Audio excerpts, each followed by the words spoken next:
Boom. There we go. It is recording. And we are live. We are live, ladies and gentlemen. Not live on the internet. Not yet. Just still figuring that out.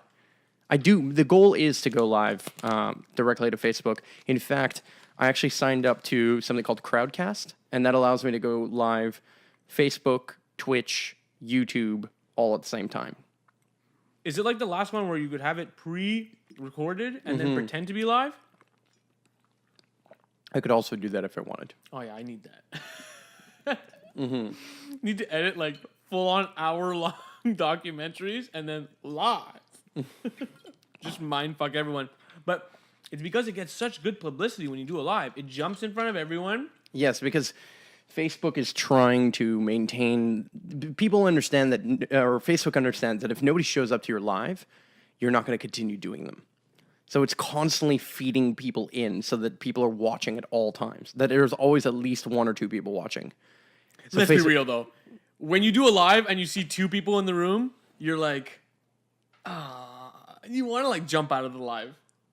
I mean, You gotta yes. stay with it. You gotta do it for the love of it. But my God, but people definitely do want to. Yeah, people definitely do want to jump out. I for sure do. the best is when you accidentally click on a live and then you're in, and they know you're in because they see that you're in, and then you're trying to get out, but not like hurt their feelings. You're like, good one, a couple hearts, give a little hearts, and then you're out. Yeah.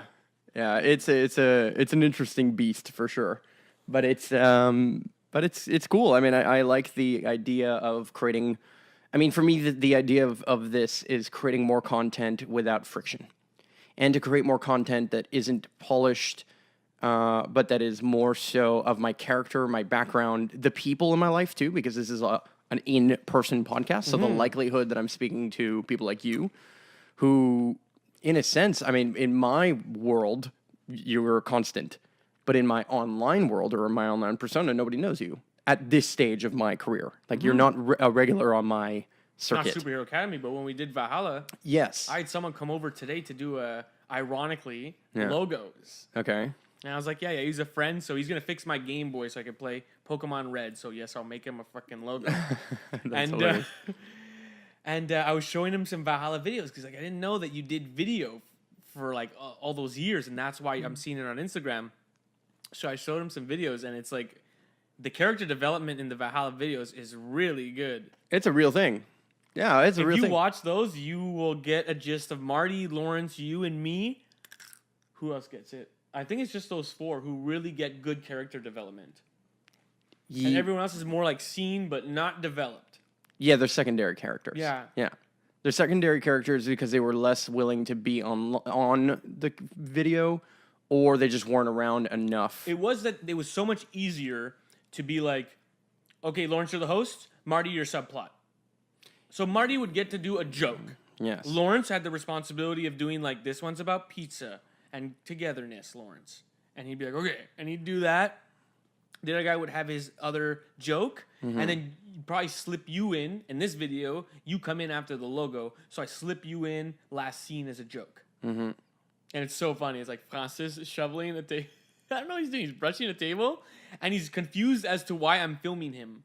He's just like super confused. And then I slowly don't care about his gestures at all. And just pan to you sitting there. And you're like, I'm just chilling. And it cuts. Those happen a lot. Like, miss you, Lawrence. You put down the shovel. Yeah. Miss you, Lawrence. So if you're listening to this and you haven't watched the Valhalla videos, this is where I put in the plug. And you will YouTube search Valhalla videos. Maybe we'll do it later. Maybe. And we'll pull one up on there. Yeah. New Girl in Town is good. And then we could also show when you went to Ushuaia. Ushuaia. This is a big part of the career and the path that you're on right now. I think so. I think that I personally believe that I have not done a good job at continuing the storyline and allowing people to really understand all the things that I have done. And I feel like I have to bring that back. I have to like do more like this, exactly like this, where I get to talk about those things because there are gaps in the timeline of people who are paying attention because I switched brands, right? Like, yeah, but that's not the guy who I was talking with today. he was like, oh, he was a professional BMX rider, okay? Yes. And he left the scene for a bit. He kind of got vexed by a deal went south, you know? And sometimes people in business, you got to give it your second chance, you know? Forgive and forget, and at least don't throw baby out with the bathwater. He goes back to the scene not too long ago, and he starts to realize that all the things that he had done in the past, even though they were with here and over there, gave him some sort of OG factor. And you cannot buy the OG factor. So yes, when you were in Ushuaia, and it was now. It was the time and space now. Your responsibility is, yes, to document, but people give enough of a fuck as they're supposed to give. It's not that big of a deal. Totally. But if you documented like you did, Yeah. you could play that card 5 years, 10 years, 20 years down the line, and every time you play it, it's stronger because you were there. Yeah. And nobody can go back there unless they have a time machine. Gary Vee is constant on that. He's like, part of the reason why I document and why I do daily V all this stuff, he's like, legit, it's so that in 5 years, He could say I can be it's like, a I said that shit, episode 293, I said this thing, motherfuckers, you weren't listening, you thought I was wrong. It's actually, it's a His really show good means system. nothing when it's Gary V episode 2. Gary V episode 20, it means nothing. Gary V episode 500 means the world. Yes. And if he just plows through it, I'm sure he did. Yeah. I'm sure he plowed through the first 2 years. Totally. But you plow through it, and at the end, it's like, yeah, that's Gary V. He always does that. He's consistent. Yes. I can bet on him. Yes. I could tell other people, Gary V's going to do this. And he won't let me down because he's fucking Gary V and he's consistent. That's true. And this, to some degree, is actually kind of like season 4 of the podcast for me. Superhero Academy started as a podcast. Yeah. But is that season 1? That's season 1. There's no season before that? I mean, the season before that is Little Valhalla. Things. What about Little Things and stuff like that? We never put it out. But was we it never a aired it. podcast? No, it was never a podcast. It was just meant to be small little short shorts. videos. Exactly. The goal was to make small videos about little things that are exciting and interesting. Okay, so we have to hold everything back, and we got it because we're just, for people, there's no context right now. I've known Mark for a long time, but we've been in business together for just as long, let's say, and we need to just put it out there so people understand. We did a business when we were 17 together. Mark taught me so much about business. I've been an entrepreneur ever since. And when we're talking about this, we're talking about different businesses that he had started that I had witnessed. So the Little Things was when you got film equipment. Ironically, he's always been the guy with film equipment. So right now we're at the Boom. we're literally in the fucking stewed. In the studio over here. The story. It is. It's always been like this. You've always had the equipment to document. I'm always leading edge on that. Yeah. That's the one thing. That's what Little Things was. Absolutely. People cared about traveling back then. Yes. And it was ahead of the curve, though. It really was. It was always ahead of the curve. Vlogs about traveling did not smack everyone in the face yet. Not at all. And it could have been one of those things. I know, but I never... One issue is that you always give yourself what I call a crutch. When you give yourself a crutch, you say like, oh, I could do it. I would need this help. Yes. That help, this person. Yes. And then you start taking away the power from yourself and you give it to the other person. And then I get the other person disappointed. lets you down. Yeah, because they might not see the vision of like, or they might not want the vision. Either way. The thing for me is that many times the vision is for me to actually create with other people. Because that's the whole thing about like even like the idea of freedom culture, for example, right? To empower and encourage all individuals to spread their unique gifts to the world. Here's the thing. I found my gift. I know what my gift is. Like we were laughing about it earlier. You're like, yeah, like you're so good at sales, but now you have to like not sell. And I'm like, yeah, I know. Like I don't want to do anything to do with selling at all, ever. And you're like, and that's so funny because that's still going to sell. And then I was like, yeah, because that's my gift. And it's not because sales is my gift. It's because storytelling and I'm good at real talk. I'm good at going and looking somebody in the face and saying, hey, you know what? That thing that you're doing, first of all, it's either an opportunity or it's a missed opportunity. And here's a little bit deeper of how you can go and do that thing. And I could think of even recently, like, so more context, Germ and I have been friends forever. He is a very good friend. He's now an artist, a full-time artist. And this is when we both worked at Valhalla together, which was a co-op farm that we started. Yes. And when we both decided to make our own revenue outside of the co-op model, That's when I did art, and that's when you did Superhero Academy. Exactly. Because what happened is, as you live in community and you're creating community and you're building these eco villages and all this stuff, and you're sharing resources with a lot of people, the number one thing that starts to come up is a need for individuality, ironically, and a need for a way of earning income on an individual level that empowers you to continue to have your own specific voice without always having to go through the politics of community. I think the real crux of it is that, one, your big trait is leadership, not salesmanship and all that stuff. I It agree. comes from leadership. When someone understands that you're like, this is a good idea for X, Y, and Z reason, you're leading the decision making. Yes. And if they truly believe you as a leader, they'll adopt the philosophy. And our philosophy, I think, at Valhalla was that me and you are a little more capitalistic, not in a bad way, but Valhalla was running more as a closed system, Yes. more communistic, using the resources that it itself had. When we were like, oh, we can get outside resources and not even necessary. We don't even need the inside. We don't resources. we don't want to use up and it was almost out of selfishness, or sorry, selflessness, that we wanted to do that, because I knew that Valhalla didn't have enough resource to pay for me and everybody. Yeah. So if I were to step out a little bit and then go get the resources here, bring resources to something like Valhalla, then I could be helpful in that way. And you I did, still, and it was super helpful. I mean, it empowered. I truly believe that the marketing mindset that I had at the time of running a marketing agency, teaching everybody video, like allowing us to all like be better at our craft and actually learn on other people's dollars, all the while bringing in dollars and then living in community, sharing, having all those beautiful experiences. I mean, to me, Valhalla was the best time of my life. I mean, was it not 2012? It was 2012, yeah. Was it not the end of the fucking world? Or at least the world as you know it? Dude, it pretty much was. Yeah. You moved out for the first time. Yes, you I lived moved with out. roommates for the first time. This is a totally different world. And then from And not even there- just in an apartment, in a fucking 5-bedroom house that would cost $2,000 a month, which at the time was fucking crazy. It's ridiculous. Yeah, it's a bit much for Montreal standards. It wasn't, but it was a bit much for the average person who moves out at 23 or whatever at it our was. age, yeah. Yeah. But it turned into Fight Club.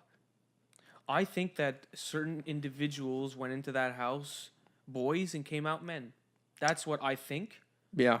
And that's a powerful, powerful situation when that happens. Because I've seen it time and time again where it doesn't happen. Totally. It was definitely true. We definitely became mature, way more mature through that. I'm still going through that transition in some ways. I still feel like I'm turning into a man and I'm about to turn 30. But that's a whole other story. And this podcast, technically, I'm already 30 if you're watching this.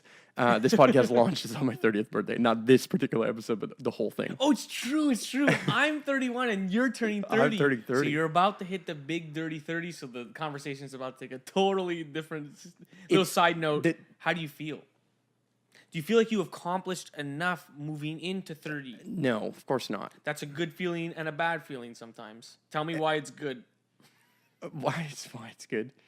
No, I mean, I think so I was saying this, I was in Vermont this week, and I was saying this about how I believe entrepreneurship is an addiction, and that essentially Make an addiction. Okay, sure, but what I'm trying to say is most people get into entrepreneurship or freelance work or whatever it is, and artistry, creatives, whatever, they do it to try and be free. Essentially, they're saying, I'm going to do a minimum amount of work to get me to a position where I feel comfortable and have as much free time as possible so that I can do other things and balance out. I can work on my body. I can work on my own art. I can do whatever. I can play video games, whatever other thing that they want to do. They want to run. They want to cycle, whatever. Sounds like the life. It is the life. I'm envious of those people in their ways. For me, the life is, oh, I did this achievement. Now, how do I go even crazier? How do I go even further? How do I create even more? How do I now?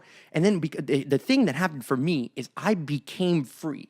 When I went to China and I went on this journey and I sold my first business and I made it, I made it through the financial crisis. I made it through $20,000 of overhead a month with South Park Skate Park, which I still to this day have no idea how I did it. Pogos, man, slagging the pogos. Selling pogos to 12-year-olds.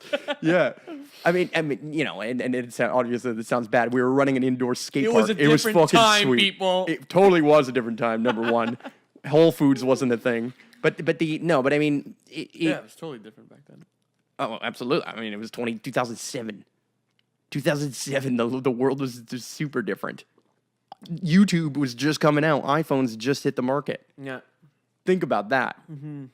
Okay, so you go into that, and my challenge for me is that I found my freedom, and then all I wanted was other people to have that freedom, and I had the guilt of being a white male suburban, like, quote unquote privileged person, kid or whatever, and everybody treated me like that all the time. And they're like, oh, well, you can run South Park because you have money and your family has money, or this has whatever it was, right? And I was like, no, that's not why I'm making it. And that was the whole thing. And then I was like, well, what if I just like start from zero? I'm like, what if I start Valhalla with nothing and adopt something that I want to try? And I'm gonna start with no knowledge in this field, and I'll go right into it, and I'll prove just how savvy I can be. And I think we did that. I don't think it mattered if it was Valhalla or anything else, because consistency over time would show your savviness. Yes. Like, ooh, was it really that? And especially with Valhalla, there's no one could privilege you with that business move, which is there's gonna be a green rush, and everyone's gonna be eco, and for some reason, I'm telling you this now, 7 years before it happens. You know what I mean? Like, it's not and that even savvy is. Dude, our friends didn't even understand. not Valhalla. even close. Even to this day, they still don't understand it. And I don't want to say 50 years, because 50 years they'll be dead. But no, in 20 years, it's like there will be nothing to be said. It will, of course. Nothing will have to be said. I'm already being proven right by just the green rush of Canada, weed being legalized, like all this stuff. It's like, oh, you want to start growing weed now? Cool. Remember that greenhouse? Remember that greenhouse I set up over there? Like, yeah. I mean, look, I've been talking about the 4 home runs of Valhalla for the longest time. Number 1, real estate. The location of Valhalla is a phenomenal spot. I think the price value, even if I do nothing, will rise. Straight. I understand real estate in that term. It's butter. Number 2, holding costs are super low. It also included in that. Farmland, transitioning farmland to communal farmland, essentially co-op farmland, being a farmer, all that stuff is going to be more and more in. Number 2, the organic rush. All fucking products are going to be organic, like more and more. Not all of them. There'll always be the non-organic. Local. Yes, but people want local, better sourced, better, healthier options. People understand out there that people are buying a dozen eggs from us for $6, and they're going out of the way to drive to the farm and only pick up eggs. We don't even sell milk, and they're getting eggs. Could you imagine a chicken makes an egg every other day? If you feed them good, feed them good in the summer, they'll do it every day. No, every other day, give or take. Come on, this is a money-making machine. We have just under 200 chickens at this point. So then the other home runs are carbon sequestration and legalized marijuana. Okay, but you didn't even name the real one, which is community. No. What? The credibility that comes with starting that's awesome. Yeah, well, that too. My long-term play, and that, like, your long-term play, maybe Superhero Academy, maybe you have something in your sleeve that I don't even know about. I do. I'm going to tell you about it on this podcast. Okay, cool. So I'm telling you about one of mine. It's good. One of mine when I left Valhalla was that I had helped build the character development at Valhalla, and I could still do that. But one problem was me behind the camera. I couldn't develop my own character development, and I have the most character and the most charisma. I give you that. So what I plan on doing was taking over the art scene and then flipping the art scene focus on Valhalla as the ultimate piece of art. So my art in the end is not going to be on a canvas. It's going to be something that all the other artists can't even do the or biggest have. canvas of all time, yeah. Yeah. It's like, oh, you guys thought that was my art and you were trying to catch up or whatever? Check this fucking 50-year-old walnut tree, bitch. And it'll hurt. It'll hurt. It was a because long-term it'll bet. show the savviness. It was a long-term bet, and only now are we in long-term territory from that time. That time was 2012. Now we're 2018.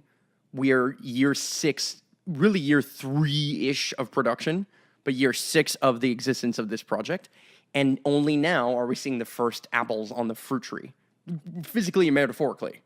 AKA, I believe that we planted the seeds of something that will forever empower us, and as long as we're willing to continuously give back to it. Yeah. We still need to go and trim the leaves and take care of the things that are there. And I do, for me, it's like a ritual. It's like a pilgrimage every Saturday. That's what it is. And it's a pilgrimage of my cash. It's my, like people give 2% of their portfolio to charity. This is my charity. But we literally started the charity, closed it, turned it, started a nonprofit foundation, turned it into a co-op so that we could democratize it. So that we can continuously further get away from the fact that it's like, well, no, but you started it. It's your land. It's your money. And it's like, you can pull the rug under. And I'm like, guys, why the fuck would I do that? Like, and I get it. I get it. Every person in Valhalla's had that moment with me because they had to. Yeah. And it was smart that they did. And it's clearly past that time. I mean, my personal stake on that is if you sold it, you would make the money in the real estate that you earned. Sure. And let's say I lost any investment. Let's say fruit trees. Let's say you sold it for some reason and I'm not going to get bank on the fruit tree that's going for the sale of the land for some reason. Sure. I mean, it's a very small thing to worry about at the moment. I personally agree. And a lot of times I've witnessed people at Valhalla dig up patches of plants that weren't ready yet and sold them for cash money, and they never planted those. So it's very strange for some people to be worried about another person selling land when they themselves they're willing to take my profits. Put it this way. The reason why they're worried, and the reason why anybody worries about anything, it's personal. It's because they would have done it. They have that thought. Which is like, this is why you're not in control of the land. That's because you're fucking weird. That's the whole point. That's the whole point. The reality is, and I like that what you said is like, you're not a sales guy. I wouldn't even say that I'm necessarily an entrepreneur. I am, but I wouldn't. That's not how I made my decisions. How I made my decisions is I said, where's something cheap now that won't be cheap in 5-10 years? I mean, this is the secret to real business, guys. The actual hustle is things that are cheap, things that are not going to be cheap for long. Well, what the fuck else is business other than you take something and you flip it for more fucking money? Yeah, but a lot of people are on the elementary level of like, double your money. Oh, double your money. Okay, then hustle all day long for 8 hours a day and you'll double your money. But there's people out there that 10 times their money, 40 times their money. Well, that's real business. And that's when you find out what you're passionate about and then get into the nitty gritty of it. And one thing you'll find will be like 20 cents. And people will be selling it on the street for $2. Guess what? That's 10 times your money. I did that with Pokemon fucking pins. Like, legit. I went to Supermercado. Mark has been doing this since he was a kid with little... Yeah, okay, forever. So go. I literally had a Pokemon pin business where I would go to the local Supermercado. Yeah. It's basically not a thrift store, but flea market. Flea market, yeah. Flea market. I would go to a flea market, and they had these Pokemon pins. And at the time, Pokemon was like the fucking thing, right? And here's the catch. Supermercado is only open Thursday, Friday, Saturday, and your parents ain't going to bring you. So Mark had the business in. I had to hustle. Yeah. So all the kids couldn't get access to the thing, but then there was this like craze of people collecting everything Pokemon because they thought it was all going to be valuable, like Beanie Babies and shit, right? So I go to the Supermercado and I find these Pokemon pins and I'm like, how much for them? And he's like, $1. I'm like, what if I buy like all of them? He's like, 25 cents each. And I'm like, what if I buy like more? Like, what if I like order a shit ton? And he's like, okay, I'll give you like 20 cents each. AKA, this guy's fucking, he thinks he's winning. He's like, oh, I'm getting them for 10 cents or 15 cents. I'm just going to hustle them and pass them out. I'm like, that's why you work at the flea market. And that's why I'm going to take this shit. And I went online. I was a kid, so I had to make my dad open up a eBay account, put his credit card, all that stuff. This is for real. Oh, dude, it was straight hustle. It wasn't even hustling to my friends. I did that too. I did to streets. Players. I did to streets, bro. I talked to streets, meaning the internet. Yeah. As it's like, this is like eBay before my PayPal No, eBay. If anyone's out there who doesn't know, eBay was the legit. It was thing. Amazon before Amazon. Oh, it was the best. Yeah. It was for real garage sale. Yes. And actual people running small businesses. Now it's like Alibaba fake. And well, the thing is now it's all about like buy it nows. So it's a transaction. People on Alibaba just on eBay. Yes, totally. Just trying to front that they're on eBay, and nobody else is there because of the PayPal insurance thing. Totally. Where if I sell it to you, you could be like, I didn't get it, and then you get your money back and my shit. Yes. So I ain't on eBay. I mean, look, eBay's still around, but the point is, but it really crushed a lot of sales. oh, totally. I mean, it's not. Yeah, it's not. It's not what it used to be. It's not. At the time, it was an innovative thing. Now it's lagging behind, in my opinion. Amazon's the innovator, but where that happened is I was selling them for $5 online, or I would start a bid like a thing, and I'd just let them sell for whatever price. But then I added a shipping fee of $5. So even if I sold them for $1, which I still made 4 times my money, that's not a massive. It's a low end product though. But I was making $5 on the shipping, and the shipping was fucking super cheap because it fits in an envelope. It's a fucking pin. So I was shipping them out for like $1, and I was charging $5, and then I was making whatever I make on the bids based on whatever people wanted. But if it was like a Charmander, because it's a $5 bill, but if you're doing the double your money scenario, where that's a $10 sale on a $5 product. dude, I've had every still business. hard. I had businesses. You know when you go to the grocery store and you could throw your change in a machine and it counts it for you? Yeah. I had a business where I bought, my grandmother gave me 50 cents or $50, and I bought a cash machine. In fairness, my dad talked me into it. He says, "Why don't you buy this cash machine with your money instead of this other thing at Radio Shack and this game, like Nintendo game or whatever?" And I was like, "What the fuck? Why are you?" I didn't say what the fuck. I was an 8-year-old or whatever, but I was like, "Why would I do that?" And he's like, "Because if you buy this and you count all my change for me, I'll give you 10%." And I was like, And then I did that, and I started doing it for my neighbors and my dad's financial friends, and he just kind of walked me around the block once, and then I started doing it on my own. And I got so busy that I hired my brother, and I bought like him a thing, and I'm like, "Okay, start counting with me. We'll go faster. I'll give This you." is the first business, eh? Oh, dude, everything I sold. No, but that was the first business. That was the first. Yeah, I mean, beyond like if you lemonade guys are out stands. there and you're listening, if you're listening and you feel like, oh, there's no way I haven't been like that, so there's no way I could develop that kind of hustle. When I met Mark, I wasn't like that. That's true. And the whole thing is it's a drug. There's a dopamine serotonin release. Yes. And if you get hooked on your own stuff and Yeah. your own supply, you are gonna hustle. You are going to hustle, exactly. And that's the whole thing. And Just that's what start I was with saying. something. And that's what I was saying earlier is that as an entrepreneur, I'm an addict. I'm an Yeah, addict. your dad gave you the bug. Totally. When he said, buy that thing, I'll give you 10%, he might have known what he was doing the whole time. Sure, I'm not sure how much he knew that would turn into all the things, but it turned into all the things for me, even when I played, I played Star Wars Galaxies, which is the first MMO game, right? Multiplayer mass online game or whatever that stands for, MMO or whatever. But even in that, I set up a guild, and then I opened up a community in the game, and then I became an architect, and I started getting plans engineered, and I had a weaponsmith, and then I had a vendor, and so people would come to my house in the game and literally buy shit from my vendor, and I would use that to go and sell the shit, and then I started selling it on eBay again, and I started making real dollars off this shit, and I was like, I've always had this mentality, and I think what Germ was saying is, what he described is the effect of what happens that keeps you in it. But the real shift is a shift of mentality, which is most people work right now where they're saying, I'm willing to trade my time for my money. Yeah. And that is cool, and it's okay. It's not cool. It's not cool at all. It's the spell that is on our society. The spell of time, which is not real. Gregorian time isn't real. Sure. Okay? If you check out astronomers, ask them if they're using Gregorian time, they'll laugh at you, bro. You want to know when the stars are going to align? It ain't on Gregorian time. It's fake. It's so that when you wake up in the morning, there's the sun and you go to work, and the sun goes down when you're done work. Okay. And the second thing is money. Yeah. And when you link those two spells together, that time is equal money, then you actually put yourself in a mental cage. Well, see, what I'll say is time equals value. Your most valuable asset is your time. Mm-hmm. So how you spend that time has some level of value. Now, you do have to have a mix of short-term thinking and long-term thinking. You can't just make all bets long-term and expect that you're going to do okay in the short term. You might be able to float it, but most of the time you're not going to do that. if you start diversifying, like I'm going to make some long-term bets, aka I'm going to plant some tomatoes, and I'm going to plant some lavender, and I'm going to plant some fruit trees.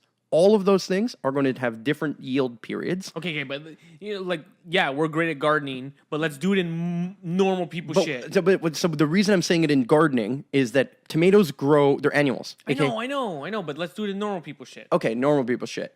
No problem. You got to worry about your rent.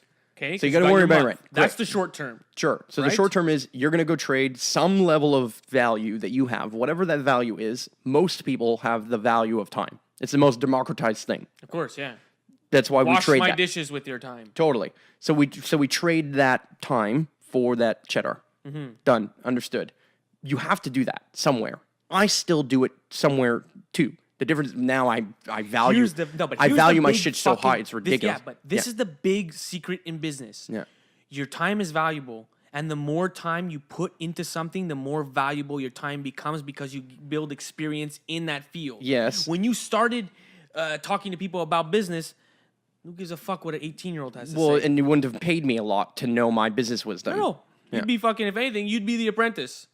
Oh, of course, I was the apprentice. You know what I mean? And eventually, the apprentice picks up a few things, puts in his back pocket. Eventually, his magic bag grows, and you start paying just to look inside that magic bag.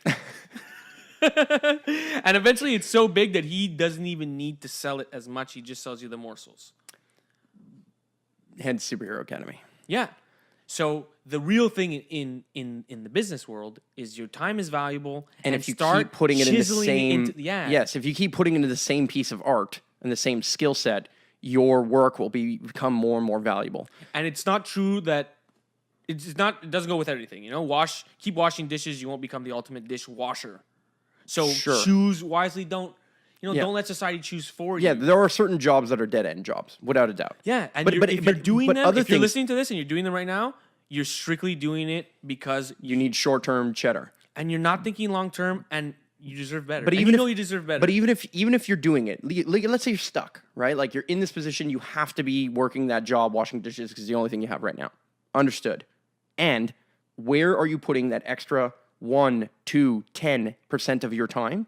Because you're not working all the fucking time. Like I don't care who you are, unless you're a single mom with 3 jobs, you got time. Okay. Like you have time. I think we should ask the two. Okay, I put myself in that shoes, and you put yourself in that shoes. Okay, so Mark, you're working at Pizza Hut. Sure. What do I start doing? You're working 20 hours a week. Okay, so like rent's pretty tight. You actually have to do a little side hustle on the side. Sure. But I'm not telling you what the side hustle is. Go. Yeah, you have to get out, and you have to get out of Pizza Hut, and give me the time frame for it. I have to get out of Pizza Hut? I mean, the fastest, so the first thing I would start doing is who do I know? And who do I know that I can support right now, where I can put in that extra 20 hours a week to have a full-time job, even if it's working for free? First thing.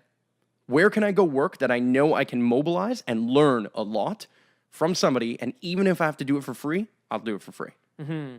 That's my first piece of advice. So get a master, become an apprentice. Become an apprentice, exactly. Yeah, if you find a mentor. It's actually not the path I'm going to describe, but that's such a smart path. It's the soundest, safest version. I'm not saying that that's necessarily what I would always do. Sometimes I'm the type of person to pull a trigger on something because I'm just a fucking quack. Mm-hmm. I'm naive to the point where it serves me. Yeah, it's a weird form of confidence. Exactly. Yeah, it's a weird form of confidence. Had I known how much work Valhalla would have taken, I'm not sure I would have started. Oh yeah, I know. It's really the naivety. It's really the naivety. Yeah, because I'm fire. So I just burned into some position, and I wasn't really sure exactly what that position was, but I knew it had to happen. And I had some rationalization as to the longer term plays of that thing. But it wasn't that I didn't think all of that out. You know what I mean? It's not like people treat me like, how did you know? And I'm like, well, one step at a time. Yeah, and here's the other thing is that you have hunches, but it's one step at a time. Yes, and surfing waves is always like surfing waves. I don't know what wave is coming, but what I know is how to surf a wave. So the fundamentals are always the same. I don't know, even if I'm a UFC fighter, I don't know what my attacker's going to do. They're a free-willed person. They can throw a kick like they could throw a right hook. I have no fucking idea. But I know how to deal with either or because I've put in the work on the fundamentals. So if something is going to go wrong in my business, and it happens all the time. I had a client this week where there was like a scandal, this thing, I'm not going to mention who or anything, just a thing, there was a scandal. They got kicked out of a community. There was like some wrongdoing potentially with women. It was an inappropriate thing. Turns out it wasn't as serious as it sounded, but either way, it was this thing. I was about to lose for me, what represents to my agency $7,500 a month. Every month. That's like cheddar to hiring multiple people. Okay, but hold on. Like, just so I understand the situation. Yeah. The client had done something potentially client did wrong, something wrong, and then they had lost their revenue, so they couldn't pay No. They lost reputation, and their reputation. Okay, this is a tangent, honestly. But the reality is, what I'm trying to say is, the client did something wrong. I'm double teaming this with another agency, and I'm a representative of that agency. You know the agency; they're out in Victoria. Yeah. Okay. They don't want to represent that client anymore because the client had this tainted reputation because of this random thing. Mm-hmm. And turns out it wasn't. It was overblown, way overblown. It always happens. Not always the case, but this is a new scenario of 2018. It's a real thing right now. Yeah. The Me Too movements, all that stuff, and there's tons of legitimacy to all those Me Too movement things. There's lots of people who have dealt with real problems. This was a mild version of a problem. I'm not saying what he did was inappropriate, and I'm not sure that it's like ending contract worthy. Like it's really not that bad. He basically said to some woman that he finds her attractive.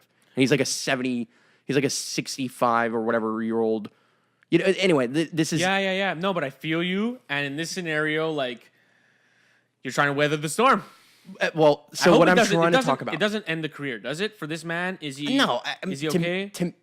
Look, I mean, it's still playing out, kind of. Yeah. But the reality, what I'm trying to say is, it was the only reason I'm telling the story. Is the fact that it was a curveball, and I don't know the curveball. How am I supposed to predict in my business that he's going to say this woman's attractive, and I'm going to drop out $7,500 out of thin air? Like, oh, by the way, this contract we're going to cancel the contract. And I'm like, not the client said that. The other agencies wanted to cancel the contract. They're like, because of this, because of the reputation. Because of their reputation, because they're still going after other clients. They're linked, yeah.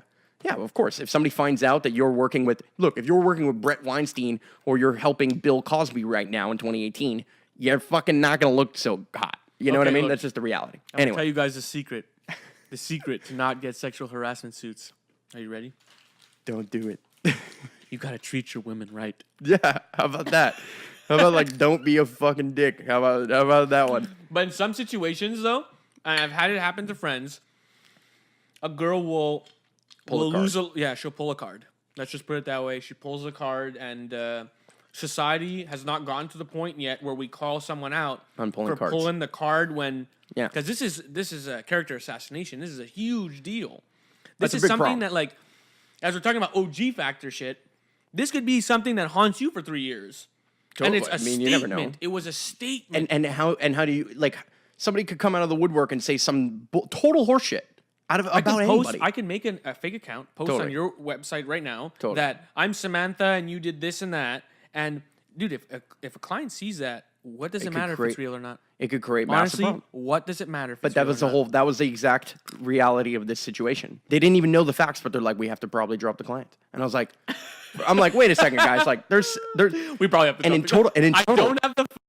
I wish that's an actual quote. I don't have the facts. It is an actual quote. It is an actual quote. But the thing is, and to combine, it's a $16,500 a month contract. And I'm like, that's a good. Look, it's not the biggest contract I've ever had. It's not the craziest thing, but it's still fucking. No, wheels will come off the train for multiple people, yeah, and it's not. I'll survive. I'll be fine. But I might have to lay somebody off or something. I might have to be like, oh, sorry, that contract that we had we had 4 more months at minimum to do. It just ended out of midair. Like, that's a problem. It's a big business problem. Anyway, point being. How to deal with curveballs is where we're at. Exactly. And dealing with curveballs is part of entrepreneurship. And more importantly, entrepreneurship is a lifestyle and a mindset. Yeah. It is a mindset in which you become an investor at all times. You realize that, look, me investing in this equipment is about more than the price of the equipment. I understand that this is the next trend.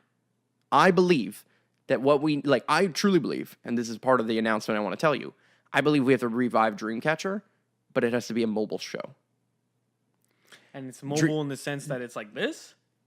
Hold on. So Dreamcatcher, to provide context, is yes. Germ and I made a show when I started marketing. I started my first marketing agency, and it's still run it today, called WSB Media, which stands for Why? Simply Because. Hold on. We did a business together at South Park. Yes. You ended T-shirt up business. selling. We won't go into the story there, Yeah, we but sold Mark the sold it skate park. and left Yeah. and fucking ran away to China for God knows how long. How long? 2 months? Well, I was gone, and the whole trip was 3.5 months. So 3.5 months. Yeah. Which, like, back then, it was like... That was a lifetime for me. Yeah, there I was wasn't a that, there wasn't 21-year-old. that many, I there never wasn't left. that many long-term trips like Nobody that. did that. No one did that back Yeah. then. Then after it became more of a deal, but still, 3 months is a decent stay. And he comes back with this idea of why simply because. Which is to reverse engineer building a community first, then building products later. Like, people were like, how are you going to monetize? How are you going to make money? I'm like, I don't need to make money. I just need your attention.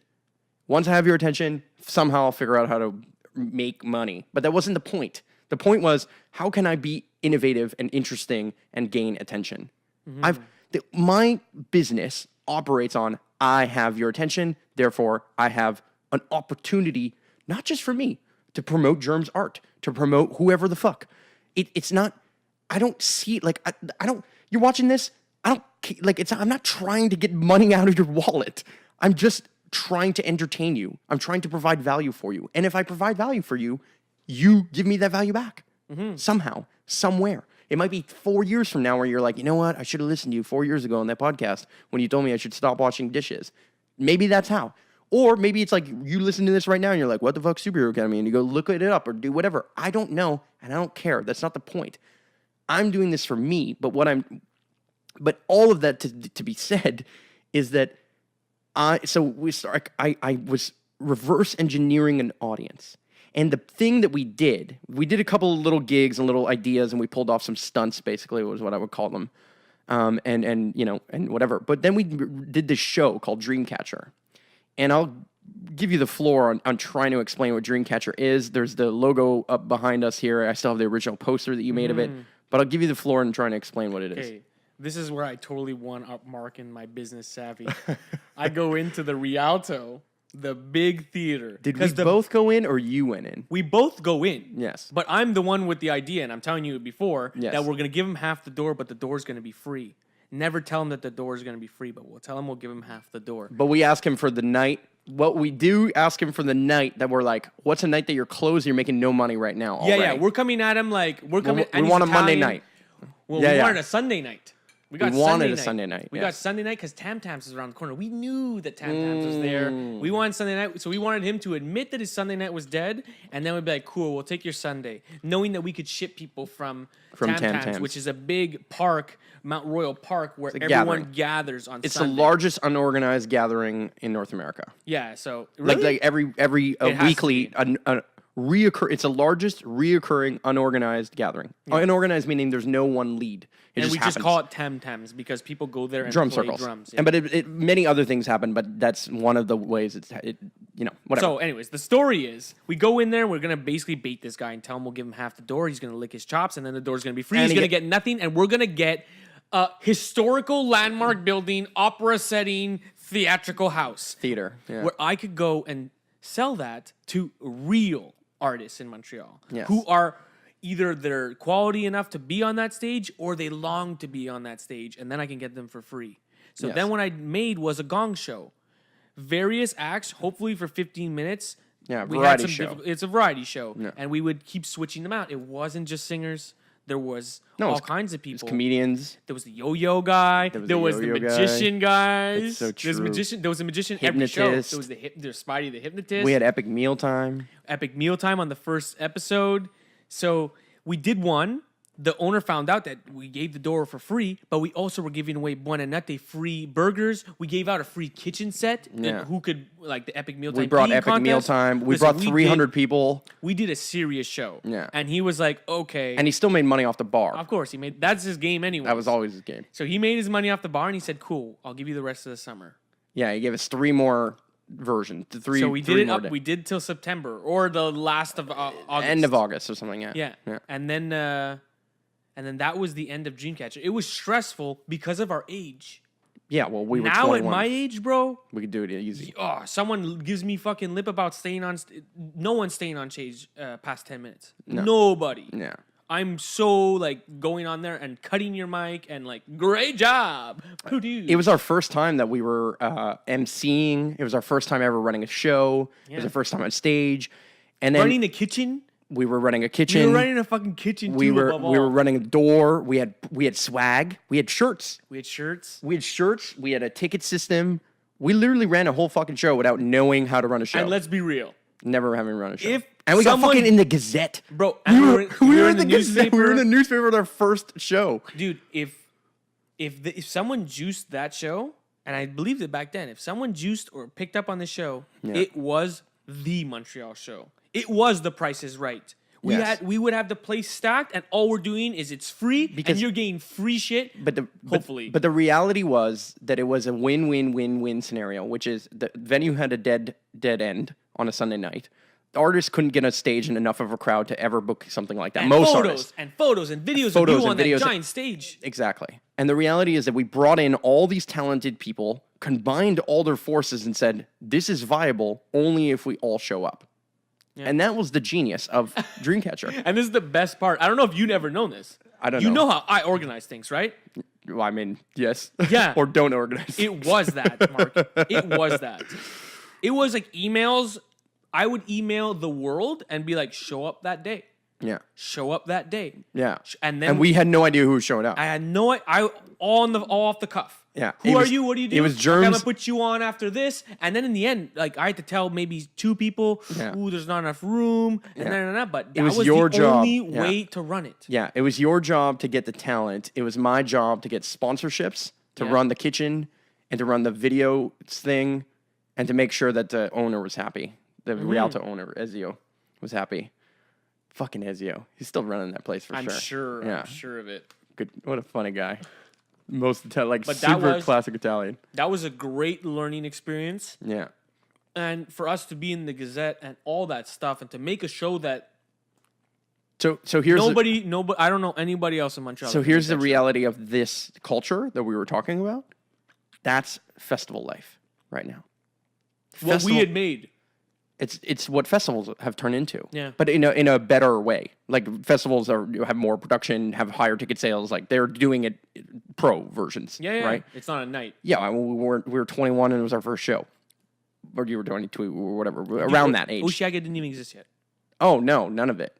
They all didn't exist. We didn't have. The only festivals we had were Jazz Fest, Just for Laughs, which we did stuff at Just for Laughs. We had anyway. Literally, we yeah. did crazy shit anyway.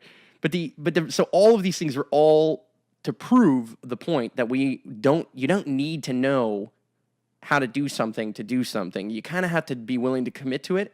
And an entrepreneur is just the type of person who's willing to take a risk. And That's put really what it yourself is. in there. You just mentioned it, but Montreal has one of the biggest comedy festivals in the world, Totally. Just for Laughs. Yes.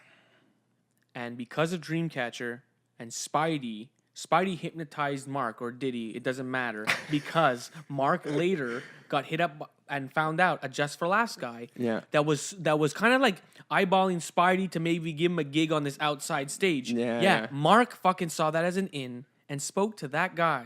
And then And then what was the deal? You were basically like, I want to do a flash mob. no, the original goal was we wanted to break a Guinness World Record. We wanted to build the world's biggest hug. And then we went from that to, well, what if we did the world's biggest game of Twister? And then we couldn't get Twister to sponsor it.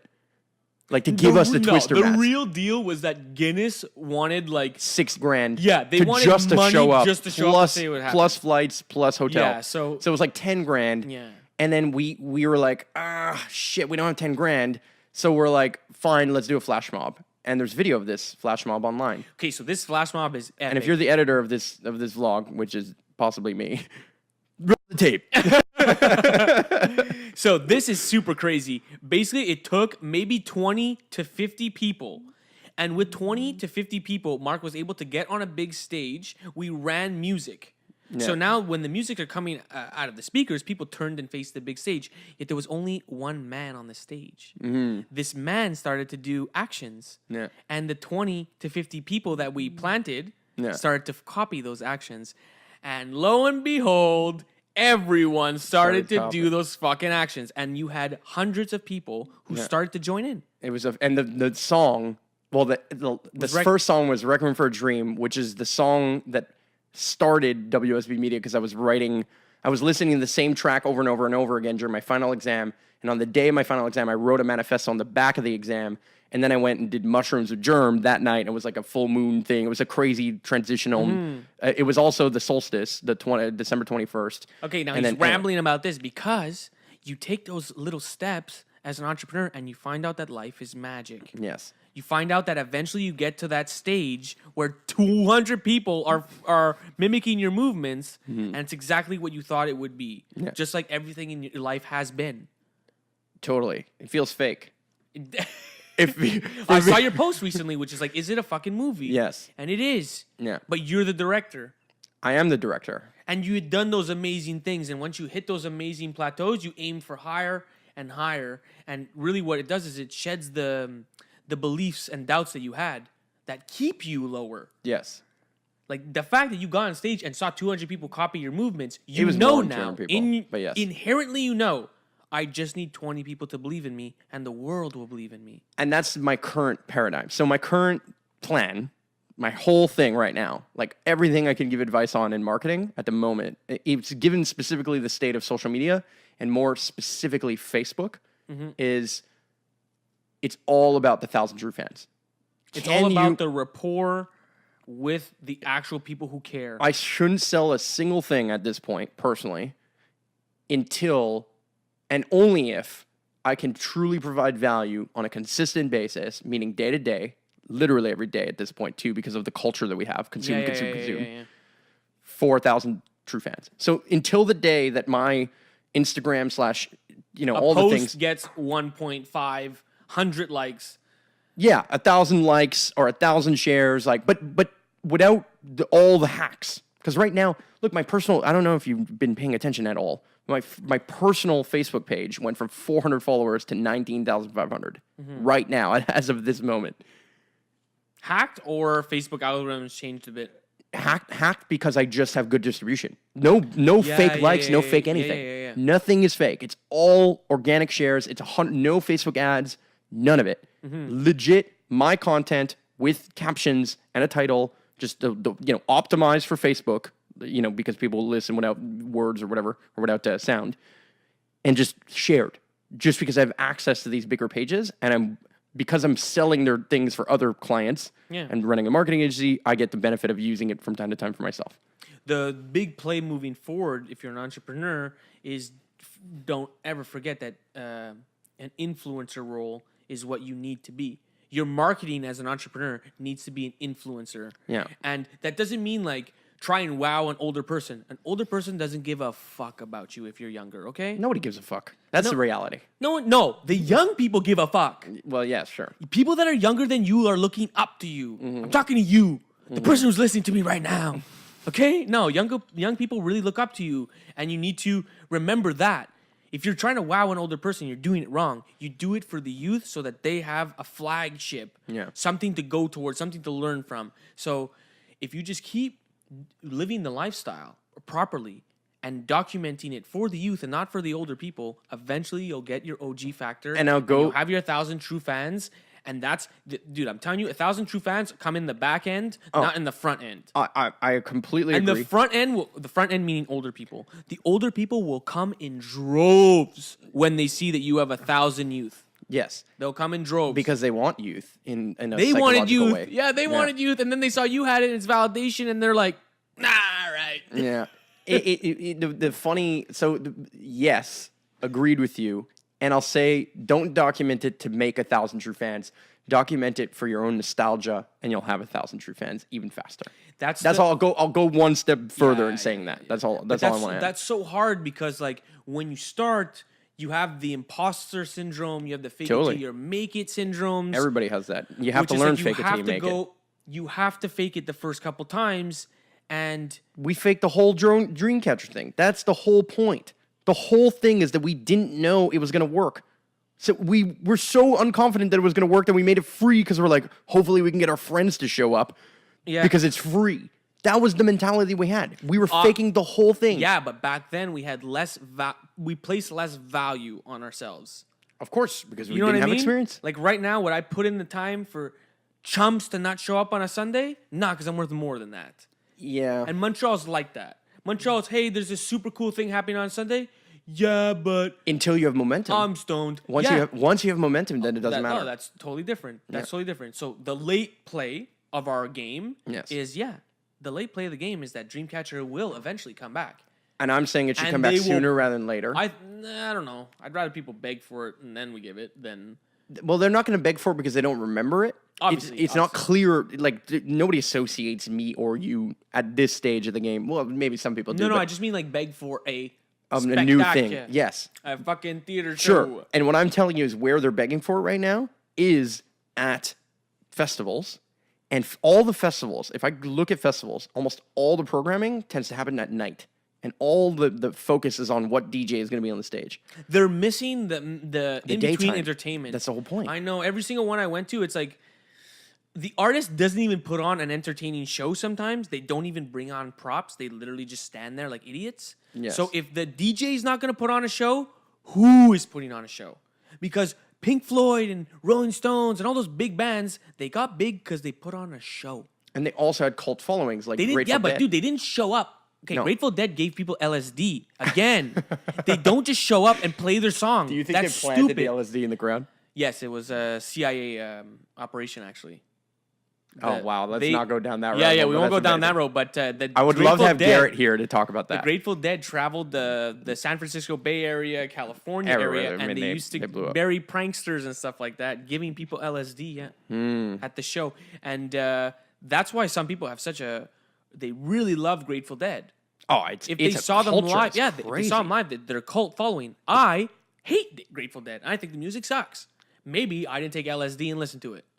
Yeah, I don't know enough about their music. Maybe they're priests of LSD, and I have to take LSD, and they'll initiate me into their weird cult. Maybe.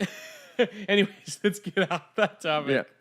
No, but all this to say, so what I'm trying to say is that there's what I would consider to be cheap attention at festivals.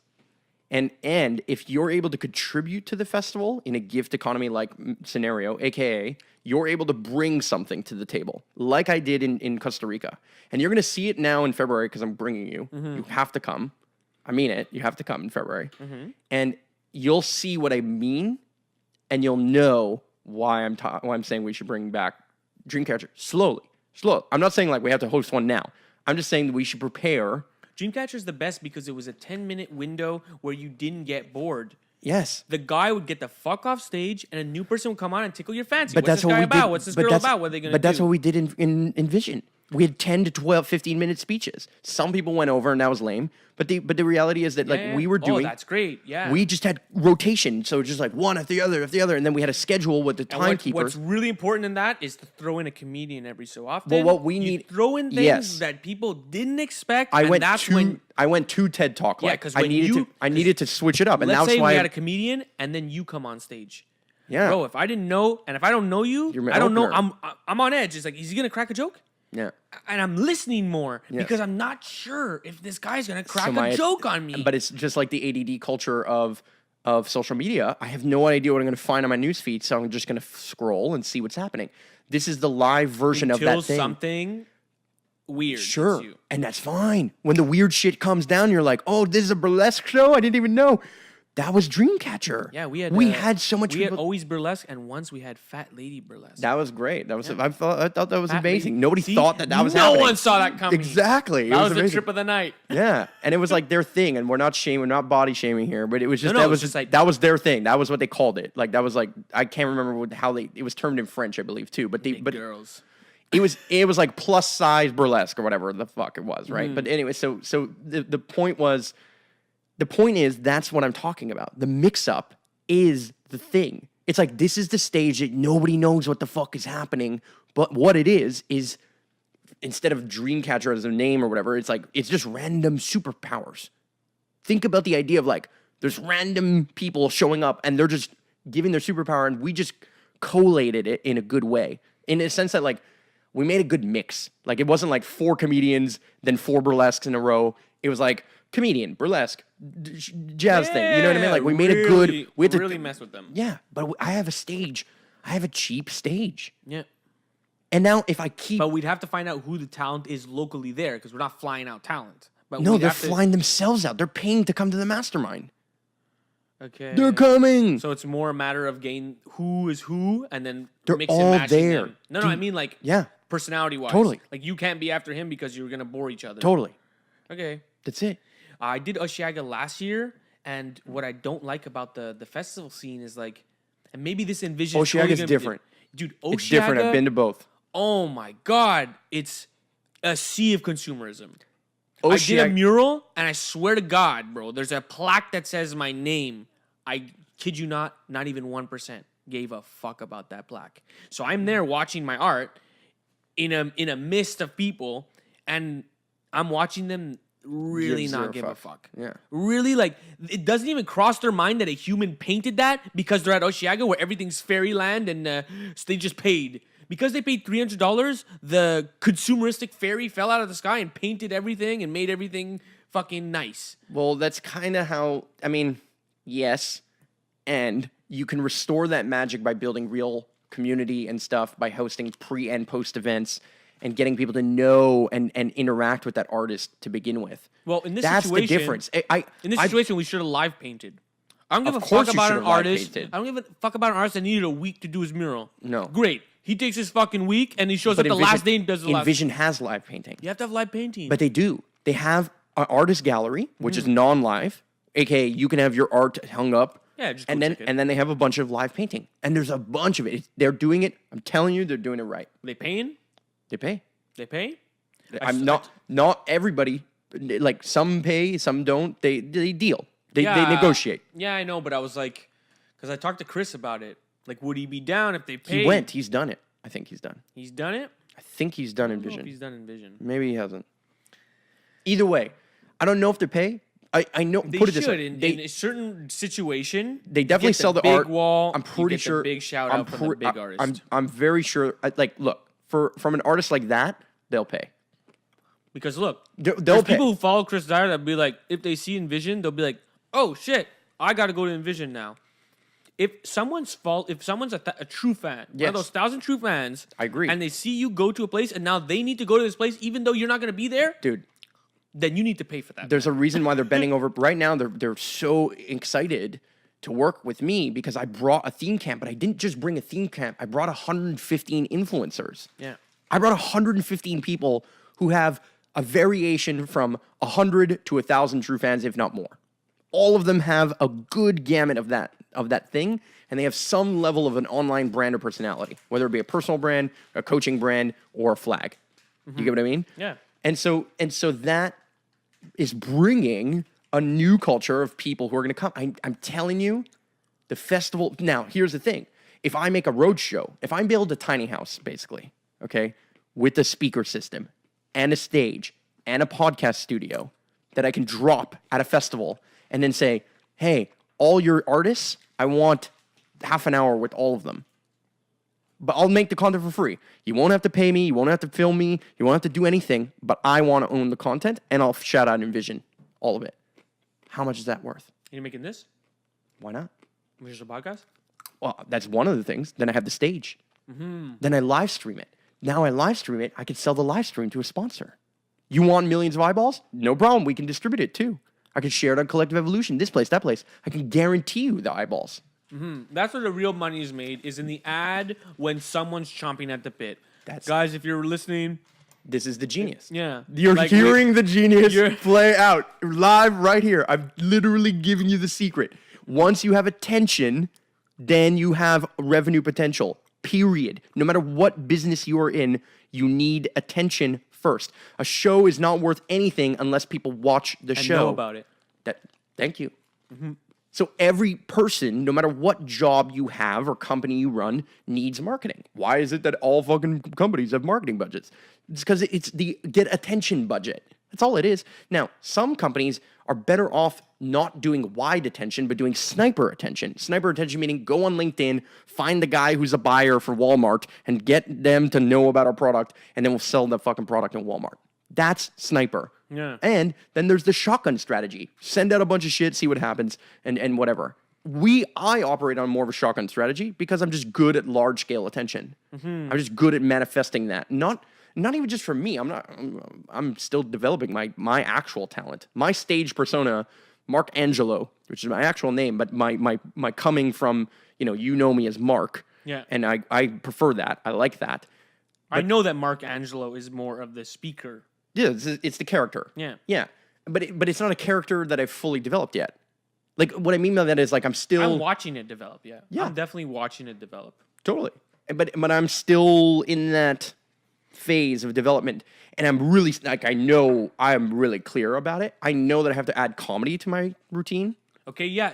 Tell me some of the traits of Mark Angelo. Well, so the overarching term is philanthropreneur, but what I think I need to add, what needs to be added to this, Philanthropreneur meaning that combining philanthropy and entrepreneurship, which are my two skills. Yeah, but philanthropy, a lot of people don't know, is the philanthropic. It's investing in things that you actually care about, and it's not necessarily about money. Money comes second. So you do it because it's the right thing to do, and then you do it because it also makes money. That's what a philanthropist does. Where a normal business is most like, of the time the it makes philanthropists money are trying to actually save money by saying, look, I'm going to divert money I would have given to taxes, and now I'm going to give it to whatever cause I care about. That's most philanthropists. Sure, I'm just yes. saying, yeah, because that's the easiest way to sell you if you make a lot of money. Is like, Totally. look, you can have a tax credit. yeah. Here's a tax credit. It's the easiest sale. Here's a tax shelter by running this foundation. Blah blah blah. Yeah. So and But those aren't traits. That's like what he does. Traits are like if someone's like, oh, Mark Angelo is. Yes, sure. So I'm trying to figure this out, right? Like I'm developing the character. Number one, the first thing, one of the things that I do for sure is I rant. I drop truth bombs, and I'm good at dropping truth bombs. That we know. We know that every once in a while I get like flustered enough that I'm just gonna be like, fuck this shit, like this is the fucking answer. And I'm really certain. I'm like naive to a fault, as I said earlier, right? So I drop truth bombs, and then with the truth bomb, I'm like pointing a finger, but I'm saying that finger, and this is what I'm gonna do about it. That's the difference. I'm not just ranting for the sake of ranting. I'm not just going off on a tangent like a Bill Burr would.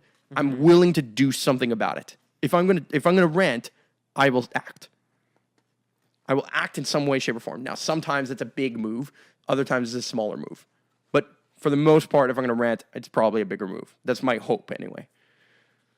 So that's one thing. I'd like, and this is the one that's the least developed, although it's my biggest interest, or it's been my biggest interest for the longest time.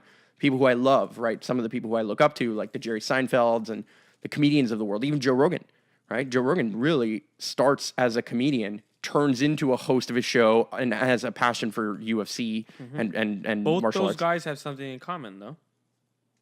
Yeah, they have a show. What would you say they have in common? They worked really hard to be funny, Oh, fuck and yeah. they actually aren't funny men. If you can believe that, Joe Rogan is so good at comedy now because he isn't funny. And he had to work so hard. And Jerry Seinfeld, it's even worse. He's so not funny. But he points out things that are funny. He wanted to be funny so bad that he just worked at it. He figured it out, and he became the best. I think that's He what comedy became is many times. the best, and then fell off for a bit. And He's I don't know if you still saw back. the documentary. Dude, he's back. You ever see the documentary where he tries to get back on the road and get back to doing stand-up? And he's the worst, and he has to go through the paces, and he's like, I remember this. Yeah, I have seen He it. remembers sucking, and then he remembers that it's It's a martyrdom. He had to rebuild. It's a martyrdom. And that's what I love about comedy. And that's another trait of Mark Angelo is I'm a martyr. I've been to be a superhero is to take on a collective problem from an individual standpoint and understand that comes at a cost of my own individuality. Okay, yeah, very true. But I think a big finding your purpose in life goes hand in hand with that. Your purpose is larger than you. Oh, So ultimately, everybody you does. have to find that. Sure. To find, like, if there is a reason for life, it must be that. Well, that's the like that was the answer that I came up with. Like, why? Simply because I'm not sure that there's one purpose. You know what I mean? Like, I don't know that I was born and I have some predestined thing. No, the and now- purpose is the thing that you set out to do, the ego game that you play. It's just important that you play. I'm playing. You know what I mean? If Yeah, you like, totally. oh, I renounce the ego and I sit and I fucking meditate, great. You're missing the greatest game of all. Sure. And you could play. You could play and you could be jealous, you could be angry, you could be happy, you could be sad. That's the game. And you get to decide every time something happens how you're going to take it. You could be a madman and laugh at the craziest shit. You could be the Joker. Yes. You could be chaos. Yeah. Or you could be You could be structure. whatever it was. You could be Batman. Yeah. But as long as you have a character and that character stands out, then it's very interesting. Even Donald Trump is a character. If you course. think about it, Dude, he's so you he's the can't- prototypical who is gonna beat letters him? in gold. Who the fuck is going to beat him Yeah. next election? You I'm have wi- to have the ultimate character. He's like the version of Charlie Sheen where he's just like, I'm winning. but he actually isn't doing crack and winning. And he's just kind of Where winning. Charlie Sheen has like, you have some subtle flaws here. Is that crack? And is that Do you have hookers? And you have HIV. It's like, you're fucking up. But Trump, yeah, he's rich, even though he might sound Doesn't even matter stupid, how rich he it's- is. It doesn't even matter. It's the persona of how Of course, rich he is. I don't really believe he's rich. He's got real estate. I mean, no. Now he's rich. Now it doesn't matter. No, it doesn't matter. Now there's Now he's gonna write a memoir. You can't. He's Oh the my- richest person in attention. He's the wealth. He's one of the course. He's the wealthiest person. And here's what Dude, I I said. could write a made the link joke. right now that goes, Dude. what did Donald Trump do today? And I swear to God, I'll get 10,000 Dude, like smashing that link button. Guaranteed. What did he do today? What did he do today? Guaranteed. And they'll all come and they all give Fake the news, attention. They fake all news. give the attention. And I made the joke the other day on stage, and this is like a real speech, and it's probably already out. You can go check out Voice and Exit. Mark Angelo Capola, Voice and Exit. Type it in on YouTube, or maybe I'll roll the Is it tape. in Austin? Yeah, it's in Austin. Voice and Exit. And but you met Seth, right? Yep. Yeah, it was Seth's event.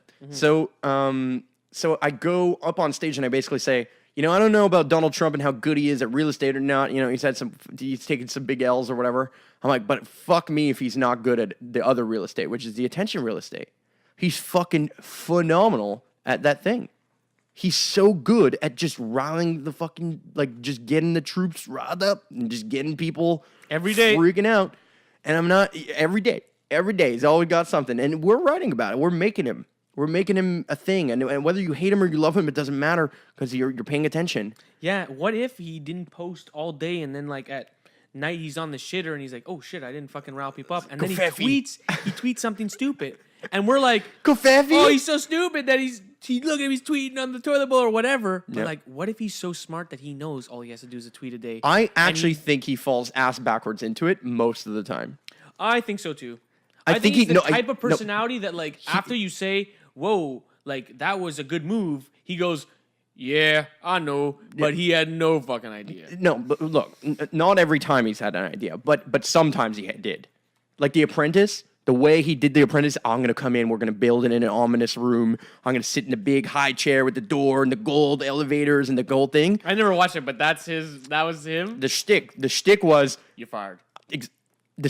I'm the boss. Yeah. That's the whole show is he's the boss and somehow he knows better. And you know That's it. what?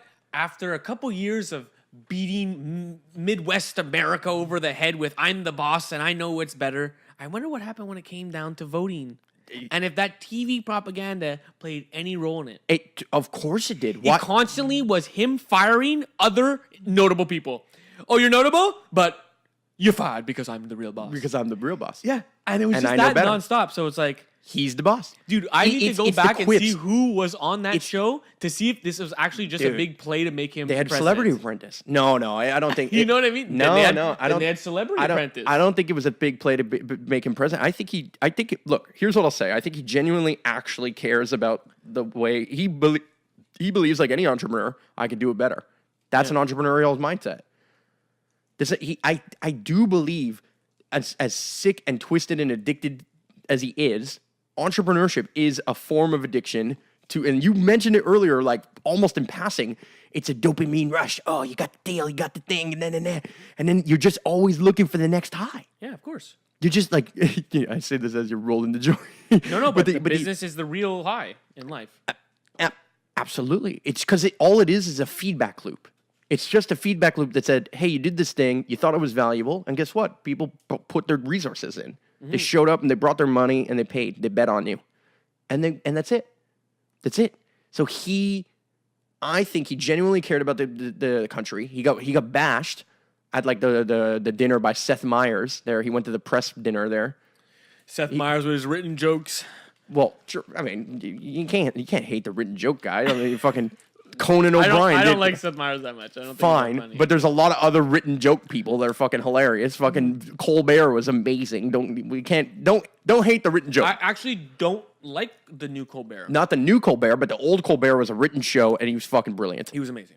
It was hands down. It was brilliant. Fucking Daily Show, also brilliant. He was the best. But when they left and he went to NBC or wherever he went, they weren't allowed to bring in his character. No, yeah. Comedy Central. Comedy Central owns the character. Yeah, owned his character, which was a joke on Bill Riley, which is retarded because you can't own that character. He could have called himself Stephen Kubur and just change it. It was, yeah, but they would get sued up the ass. I know, but it was just like, it was such a stupid thing to do. And then, yeah, he shows up into this new location and he's kind of like the John Oliver of things. John Oliver's amazing. I hate John Oliver. Bro, John Oliver is like, I'm this British guy who's going to tell you what to think, and secretly, but he does not, I have a group of hipsters in the back writing my stupid jokes. But that's always been the case of a group of hipsters in the back writing the jokes. They always have a team of comedians. Really felt with John Oliver when he's like, gonna try and he literally what I like about him, he pushes an agenda. He pushes an agenda the whole episode. It's not like you're a free person, make up your mind. What I like about it is it's still incredibly informative. That's what I'm saying. I still think it's informative. Dude, I've learned shit off it. Yeah, but it's informative. It's informative if you go after a topic and you go on both sides. In this scenario, he goes after what he thinks is a win. This is the big thing. But remember, he goes after a win or what he perceives as a win. Yes. And to me, but the both sides isn't funny. Both sides isn't funny. If you hear me out on this. Okay. If you show both sides of anything, it's not funny. Yeah, but it's not interesting. Yeah, but this is what you're not understanding from my point of view. It's not funny for me to have a British guy pat me on the back for believing what he believes. I get that. That's what the show is. The show is this liberal tripe where you go, aren't they so stupid? And everyone goes, that's what the show is. Yes. And really sometimes they're saying fully ignorant things. Beyond ignorant things. So do you like Bill Maher? I hate Bill Maher. Because it's the same shit. It's the same thing. He thinks he's smarter than the world, and he's like, he's an idiot. But fine. He's a liberal idiot who's he's not associated. He doesn't relate. Not going to contest. That's the thing. He's not relatable to the rest of New York. Here's what I'm going to say. And he talks for New York. I'm not going to contest whether or not he's good or not. Here's what I'll say. John Oliver is better and more funny than Bill Maher. Sure, because he actually tries to make the jokes. And it's more, and it's more informative, and it's kind of funny. Like, the way that they go about, like, making the hashtags and, like, going after the thing, I think the stunts that they pull... Oh, yeah. The stunts that they pull are and they try to innovative and brilliant. They try to do, like, a mob technique, too, at the end. Where Yes, they always have this mob, the John Oliver effect. They even call it a thing now. Yeah, well... I don't know if he came up with it, but it is a very smart move that you actually do an actionable step on your audience. That makes them feel like it's a tribe. And if there's an effect, then they'll do it 10 times more the next time. I agree. That's the whole point. That's what I'm trying to say is he's innovating. There's something there. Look, whether you agree with his opinion or not, that fair. Bring back Jon Stewart. Yeah, Jon Stewart was the real deal. Sure. He had his two apprentices. His two apprentices are Colbert, who lived up to until now. In his old character of the was amazing. Was amazing, and he lived up to it. Trevor Noah, not living up to it, in my opinion. I don't know. I don't watch it. Neither do I. So I can't really. Not appealing to me. Just not appealing to me. I'm not sure if he's doing great. I know it's just not as good as It's never good as the original, right? It's like Hangover 2 is not as good as Hangover, whatever, right? But what I like about John Oliver is there is an innovative and there's something about what he's doing that I find very interesting, which is that he's mobilizing armchair activists. Well, dude, and that's a hard thing to do. Yeah, but it was 10 years coming. The Daily Show, everyone knows. Sure. We just watched it for the We opening set it segment. up. And then if the second segment popped in and it was like whatever lame anchor, you canceled out. So what they did Yes. is they made a 40-minute show where it's just the opening segment of The Daily Show. Yes. That's all they done. So if Jon Stewart had that, it would have been 10 times Well, better. the thing is that Jon Stewart had to go on every night. Jon Stewart is on every day, so Yeah, but you couldn't be as funny. You couldn't set up the bigger move. So that's what the genius is of the way that they did it. Is that they were like, look, we're not going to compete with Jon Stewart. We can't recreate that. It will never be as good. But Jon Stewart gave you the nuance to make your own choice. Yes, he made fun of people. Sort of. Dude, He still pushes some agenda. He has an agenda. It's Yes. obvious that he has an agenda. Totally. He never, and you look through it, dude. I know, He I've does seen not push it on you. He makes fun he of the was person. less If he forceful makes fun about of the person, he makes fun of the thing that we could all relate. Even them. Even on the other side, they could relate that was a bit stupid. That's how he plays it. Yes. He was very to the letter, man. It was great. I agree. What I like about what John Oliver's doing is the innovation of mobilizing armchair activists, which is impressive in and of itself, Amazing impressive. and the element of I actually learned things about particular topics because they covered it for long enough. It's like Schoolhouse Like Rock. We're learning things again. I learned about courthouse violations, like small claims, like things that never. Where the fuck am I getting coverage on how the small claims courts are fucking people or whatever the fuck? Dude, you know what I mean? But dude, Or like an certain things. investigative reporter, okay? Yeah, but they're boring. I know, but I don't watch the investigative I'm just report. I don't saying, even have cable. That's what he's trying to be. John Oliver is trying to be, but the an one that somebody investigative actually reporter. watches. That's Okay, the whole but point. I'm just saying he's trying to be an investigative reporter. Yes. Correct? Totally. To me, Yeah. he's the worst investigative reporter there ever was because he does Has not an have agenda. confidence. No. No, his character is that he doesn't The have confidence. agenda, His the character. agenda comes with the fact that he's a broken British guy who will do whatever his producer says. That's why he has an agenda. No, but And that's why, kind to of me, that's he kind of the can't joke. he can't be an investigator, a journalist, because he has no honor. That man will sell his mother for a buck. And if you can't see that, then you don't share my philosophy. But that man has no honor, therefore he cannot tell me the news. Because I could... Yeah, you're just you don't like the character, but do you like the show? Do you like the premise? I love the show. Okay, thank you. All right. No, I love the show. I just think I in understand the that you media don't like the world, character. In the media world, I get it. It's a very... Why Jon Stewart was taken out is he was taken out for a reason, okay? He said some shit and the next day he was gone. Bro, he said some shit that... He basically said that the producers sometimes tell him what to say. Of The course. next day he fucking gave his resignation. Oh well, yeah. I mean, this is all the comedians. Fucking Dave Chappelle left. He's like, oh, they want to put me in a dress. Like Dave Chappelle was in Montreal a couple days ago. Yeah. And he had a private party and shit. It was Did he? crazy. Yeah, so Yeah. like David Chappelle, like he has the OG factor, bro. He showed up in Montreal. I He know. did the Bell Center with John Maher. Afterwards, what did they do? I know. They went to a smoke easy. It's like a Nice. speakeasy where you get don't to smoke. talk about it and you could smoke all the weed you want indoors. Trust me, it was the talk of the town and everyone knows. Dude. The next day when they're posting the Dave Chappelle pictures, he was the legit fucker. He was the Still- real. He's so real. Because he said no to the dress. He went to Africa. And now he comes back, buffer, for some reason. Yeah. But also, you can't buy his respect. You respect Dave No. Chappelle 1,000 times more because he never put on that dress. I mean, look. If I have to tell you who's less of a sellout, Dave Chappelle's less of a sellout than John Oliver, hands down, Of course, of course. So, But I like the show. Let's imagine if agree. Dave Let's Chappelle agree. was doing the show, though. Lights of smoke? I don't know what to tell you. Is it conspiracy? Dude, I'm not sure he would be the perfect character for it, but He would be. yeah. His real personality is smart and I curious. know. I'm but he 100%. always Dude, I'm a plays dummy. huge comedy. I know. I'm a massive Chappelle fan. Like I went to see Chris D'Elia. Okay, well let's get into the comedy aspect of Mark Angelo, because a comedy, being a comedian, is about having your specific way to render. With comedic timing and a particular angle. But what you're doing to the individual is you're juicing Yes. them or you're building them. And I'm planting seeds that I'm gonna knock out of the park later. It depends if you use that's a like a traditional. slower rule of third. Like if you're hitting the drum, so the third time it's going to be way Yeah, funnier. it's So like if you're doo-doo. doing you're doing a speech, yeah, you do the joke 3 times. Because Kinda. at the end, it'll be like, you could... See, I haven't learned that yet, though. See, it's in actually the speech only writing- stage that I'm scared of. In speech writing, the you would only have, stage. let's say, a 3rd joke at the end, because at the end, you could literally be, and you know what that means. Yes. And everyone's like, ha, ha, ha. Because joke doesn't even need to be said because you had primed it. But you still say it anyway because then it gives the kick, right? Yeah, Like, but that's it's the point. said But yes, differently. I know. And each comedian has their own specific way in which that it's the way of no way. You're gonna find you already have the way in which you make people feel good. But so I like what you have to do is hone in on that. What it is about that they like. but make it less serious. I have to make it less serious because the problem is that everybody fucking portrays me as like the number one thing I hear all the time if somebody reaches out to me, they're like, "I know you're really busy."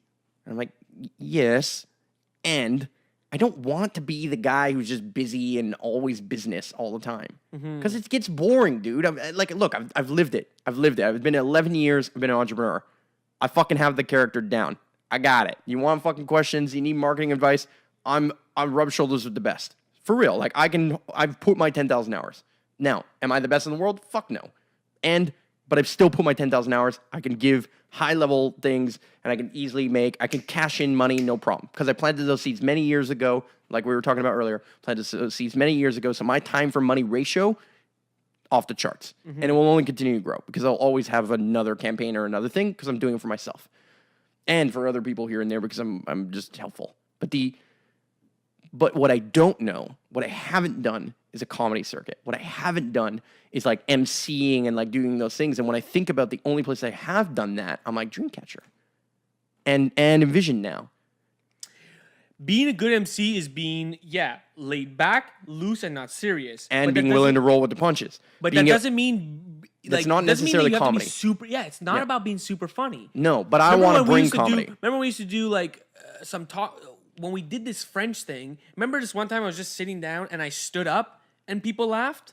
I stood up to talk and people started laughing. What French thing? What are you talking about? It was a French thing. It was me, you, Lawrence on the stage. And I sat down most of the time. And when it was my time to talk, I got up and everyone thought that was funny, that this guy got up. Yeah, maybe. I'm not trying to be funny, but I was very nonchalant. Yes. And that to them was funny. So in the sense of like, in your business world, my advice to you is to become so confident that when you talk to someone, you're talking to them like how I legs across and you're just fucking... But I am that person. Then you're funny. You're funny to me, so what's the issue? I don't think there's an issue. I'm not saying.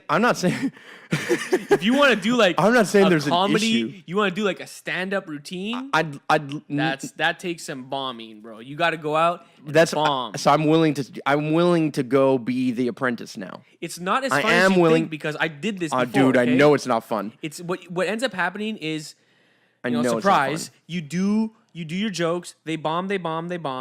Eventually, you find some that work, and then what ends up happening is you recycle the ones that work until you make a 40-minute speech where you basically recycling your jokes. Yeah, because you have like all the zingers all lined up. Then and then someone them films together. that, you trash the books, you start again from scratch. Cool. That's the comedic game. So I want to do that without the moving to comedy stores all the time by doing it right fucking here. I don't know what's fucking funny, but I'm gonna figure it out. You know how I'm gonna figure it out? Because the laughs are gonna come in the comments. And that's how I'll do it. It has function right now. Yeah. It's fun. I literally don't have to leave my fucking house. I invite my friends to come and chill, which I need to do more of because I want to hang out with my friends more. And I'll fucking figure out what the comedy is. I'm hacking the system again. I think this is the way for me. And then where I test it, I'll be the MC. I'll test some shit. I'll just do some small bits here and there. Like I'll be like, okay, I'm gonna run with that joke, and I'm gonna go up and hit the joke.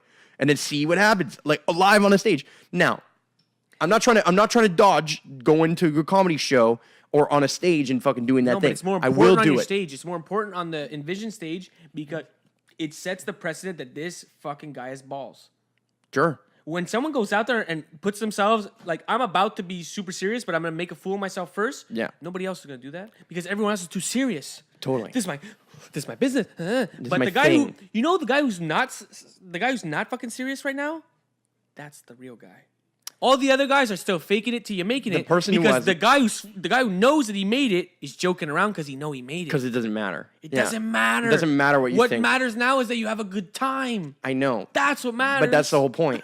What I have not enough of online and in my life, in actuality, but it's coming now, is I've just been ignored. I was willing, and like I don't have it on my old laptop. I have the sticker you made, right? The candle burning at both ends.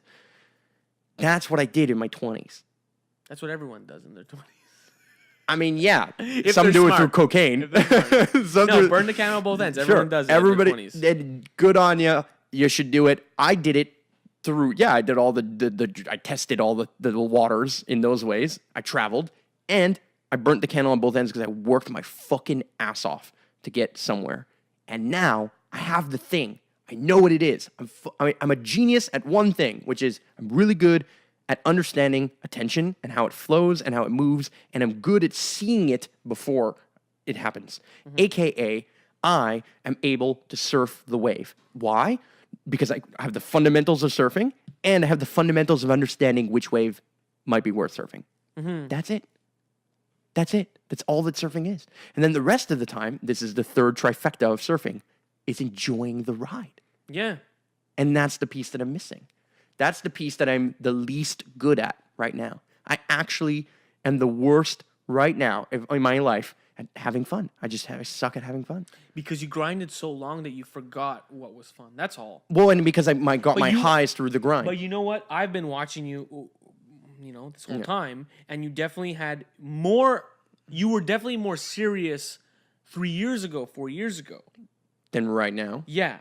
Sure. So you're coming out of that. And you can't, yes, it's a learning process. You can't be Robin Williams right now, or else it wouldn't even make sense to anyone. No, totally. But I'm not trying to be. No, but you're definitely on the up and up, where it's like you're much more humble, you're much more laid back, you're not holding stiff postures. So like there's things that you're letting go of. Oh, I'm 100% aware that right now I'm in like a release phase of these things, and I'm in the release phase of like all the things that you go back to your impossible list, which is I wrote the impossible list. If you haven't written one, you should write one. It's free on Superhero Academy and stuff. Find a link somewhere. But the reality is that I wrote my impossible list on the Great Wall of China. Google impossible list. You'll Superhero find Academy. Yeah, that's how you'll find it.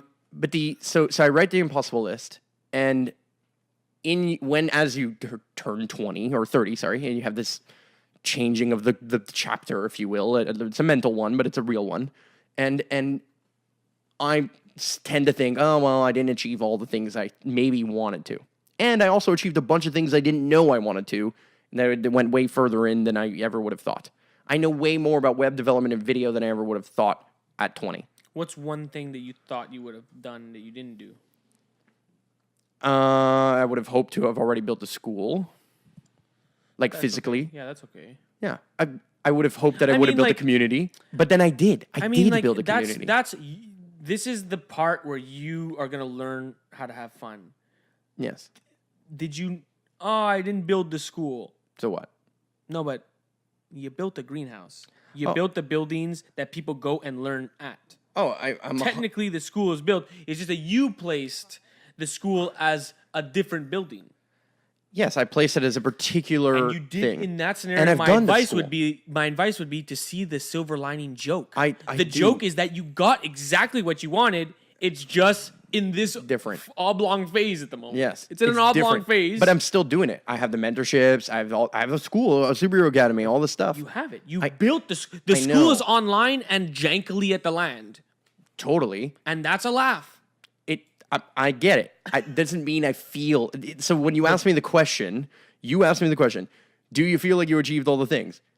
No, I don't feel like I do, and that's what makes me good. What makes me great is that what makes Jerry Seinfeld great is that he still doesn't think he's that funny. So he's like, oh, I need to try and be more funny. And that's why that's mastery. It depends. There's some level of mastery. To me, that's funny, but on the level of that's retarded.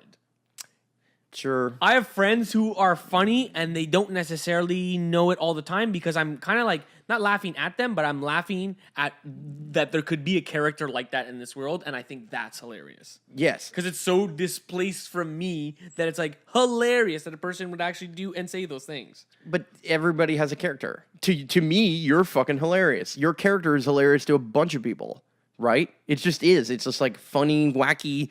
And then you make voices like a corporate ladder wolf and all the things that you do. And you have your voice when you have your Instagram stories. Well, like I'm starting to understand that really the character that I am, to not a crazy extent, but is the Joker. Yes. There's a reason why when you think of Spider-Man, you don't necessarily come up with a bad guy right away. Maybe you do if you grew up in the 90s, you'll say Venom. Because yes, Venom's fucking super iconic. Yeah. But if you had that before, you didn't say a villain. You didn't know. Rhino, who cares? Batman only has one villain. No, he had a couple. Bro. But the real villain is Joker. He has 18 villains, but he only has one. The best one. He only has one because of how it works with his character. Yes. He's structure, super serious. he's order, and he's serious. Yeah. Therefore, the only counterpart to ever threaten that is chaos. pure chaos. Yeah. I agree that the best character, the best antithesis to Batman is obviously Joker. Now, without here's a the doubt. thing. You are both Batman and Joker because your life needs the structure in order for you to be responsible to wipe your own ass and get dressed and pay your bills. Which I barely do sometimes. But it's important. And you resonate with Batman. Of course I resonate with Batman. And Batman gives people, it's an archetype in the mind. It gives you the strength to do the things that you think is right because you think Batman would do that. But it's very important to also have the Joker in you. And the Joker laughs. The Joker paints his name in his own blood. And that's what I'm saying, though. That's what I'm saying. I know I have to bring the Joker. And what I have to do is I'm so good at building stages that now I should just build stages for other people. That's Dreamcatcher. If I build the stage and then I put you on it. Look, dude, you're on stage right now. Mm-hmm. There's lights, there's cameras, there's action. Yeah, but it's like build it so it's a superhero academy stage. No, never build it so it's the other person's stage. No, I'm not building it so it's the other person's stage. I'm going to always sponsor the core elements of where I find the value to be. And where I find the value to be is I want your attention. That's it. That's the value I'm after.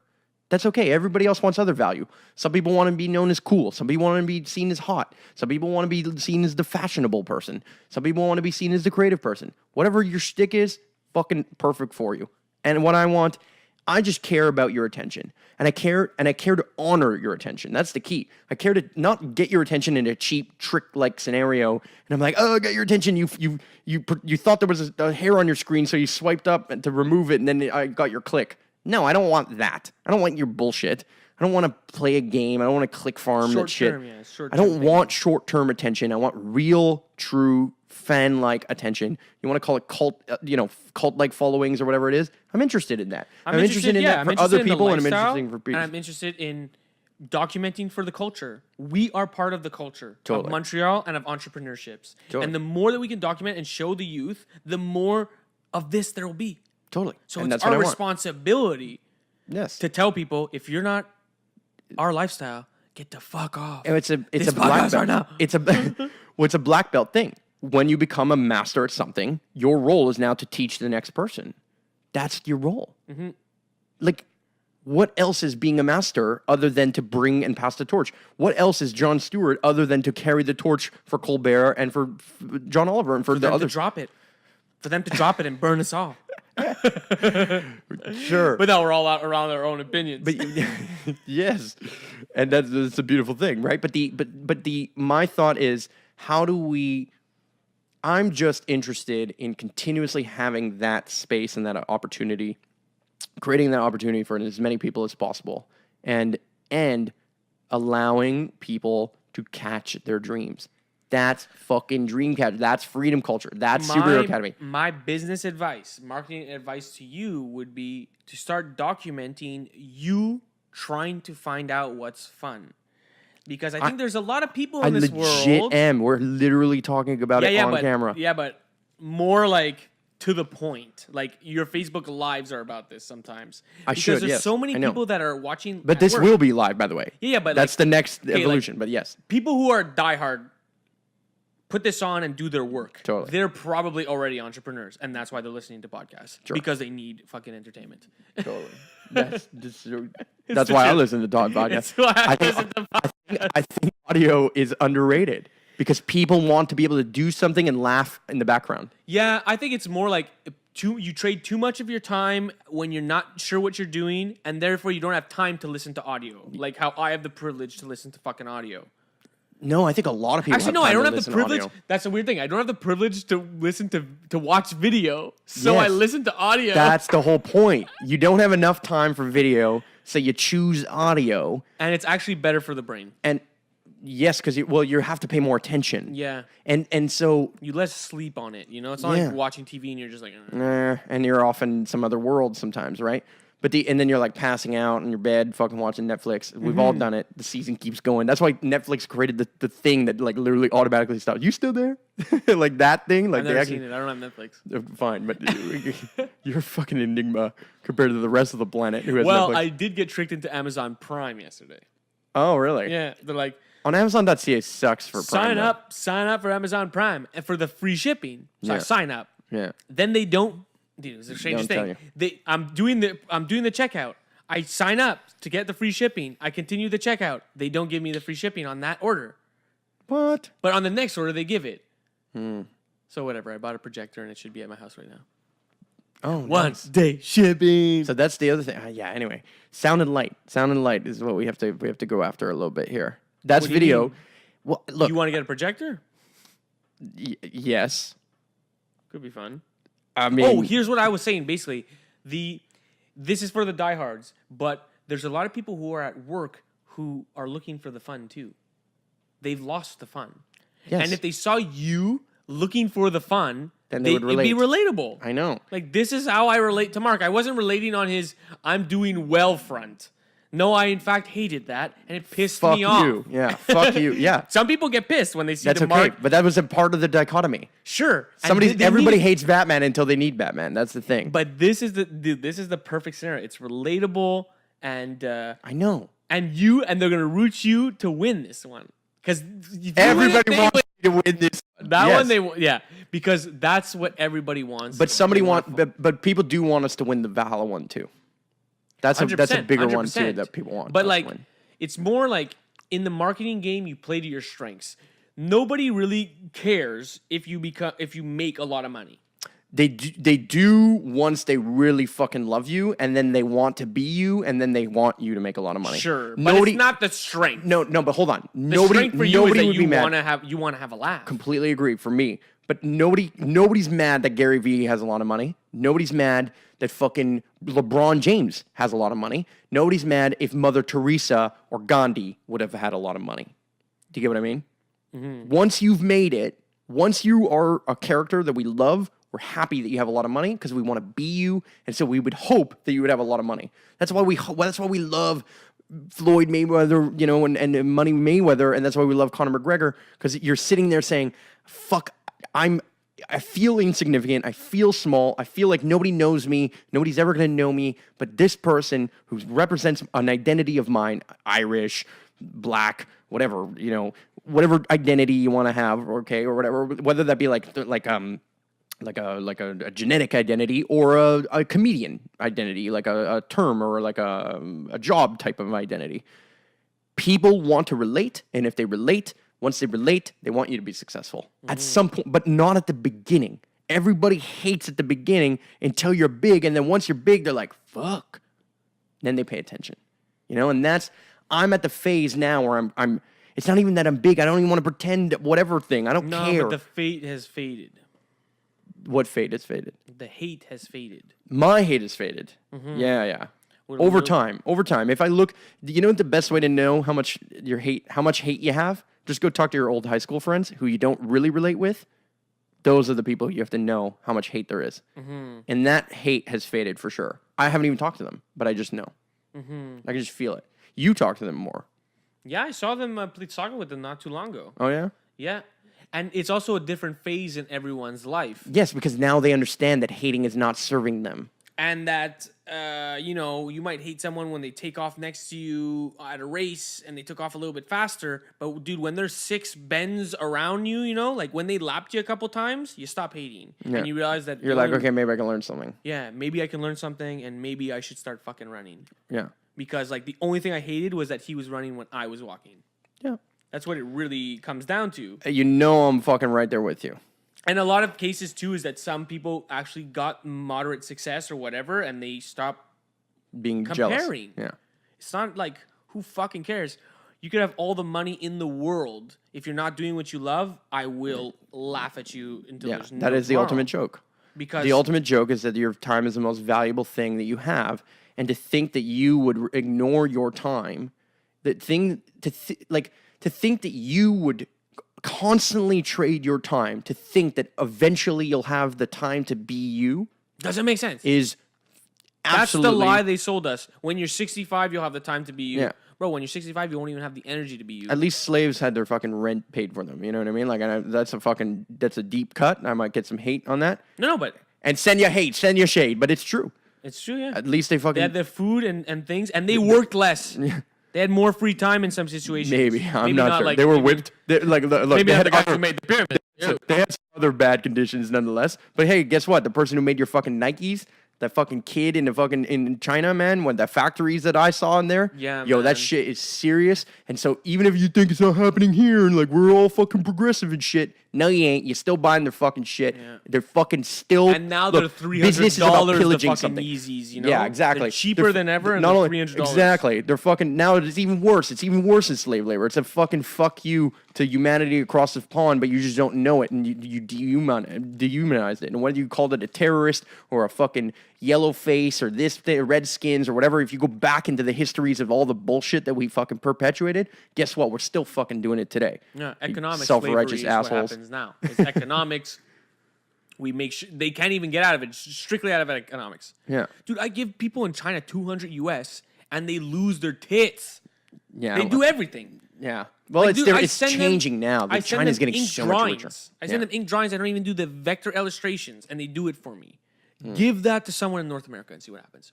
Give someone an ink drawing and just to live trace, which is a feature on Illustrator that will live trace it and bring it to a vector. They'll still ask. We're just lazy motherfuckers, though. Or we value our time. Yeah, that's a fair way of saying it. That's a fair way of saying it. That's a fair way of saying it. I think we value our time. It's just that I think we do value our time, but more so we just value what we value is our entertainment, and that or certain, like, we value certain things that then say that we need more. This is the culture that we bred right now, is that we have this culture of consumerism and more. And I'm victim fucking to it too. I fucking just said, hey, I did all this crazy shit in my 20s, and I just want to do more in my 30s. And that's an endless thing for me. But you know what I realize is that the consumers, the real people that are in the consumeristic cultures bought the things that were smart, and that means they might have got it off a flip or a second hand, and they held on to it. Those people are the keepers of the funk. The people who bought the things that are real. And all the other things that come after and in between were fakes, not the real McCoy. Yeah. And when you have people in your society who held on to the real and could show you what an actual tape deck looked like in the 80s that was real, and it works and it still plays, that person took care of the culture. That's what I'm starting to realize, is that consumerism is not a bad thing. But using consumerism to toys are an amazing thing. They're sure. They're but stupid how many hunks do we of plastic. Need, though? That's the whole thing. They're stupid hunks of plastic. But they show that as humans, we can care about art. Things that means cultural. Nothing. Yeah. They're culture. Yes, I get it. The Teenage Mutant Ninja Turtles and Power Rangers and all that stuff has a nostalgia and a culture. But the question is, did we really need 17,000 pogs? Did we, you know what I mean? We just kind of went a little far. No, but you know that if you're And that's what I like. Collecting Pogs, let's say. Let's say Ninja Turtles. You're collecting Ninja Turtle toys. Yeah. Bro, nobody gives a fuck if you don't have the originals. I get you totally. have the turtles in space and the turtle that shot water and the Dracula turtle. Nobody cares because that's when they tried to sell you on some crap. Yes, but the problem is that we're always selling people on the crap. We always get to that degree. It has to get to the real problem in our society is that the stars are just that. They're illusions. They don't fucking do anything. They never come out and say, well, except for fucking LeBron with his stupid tuition to everyone. We need more people like that say, you know what? GMOs suck. I don't give a fuck what General Mills does to me. And the fucking everything else. They put on their hat and their shades and they hide. And that's not a role model. I do feel, and then maybe we should wrap this up here, but I do feel like people like John Oliver, agenda or not, kind of are trying to say that thing.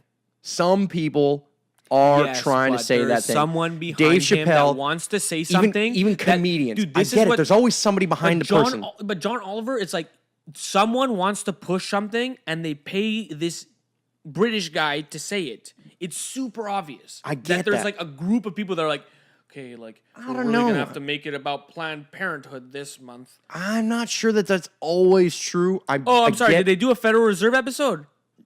I'm sorry. I'm asking a question. Did they do a Federal Reserve episode? No, they avoid. Yeah, the easy ones. I get. Bro, you're a joke if you didn't do a. Oh, you're so hard hitting.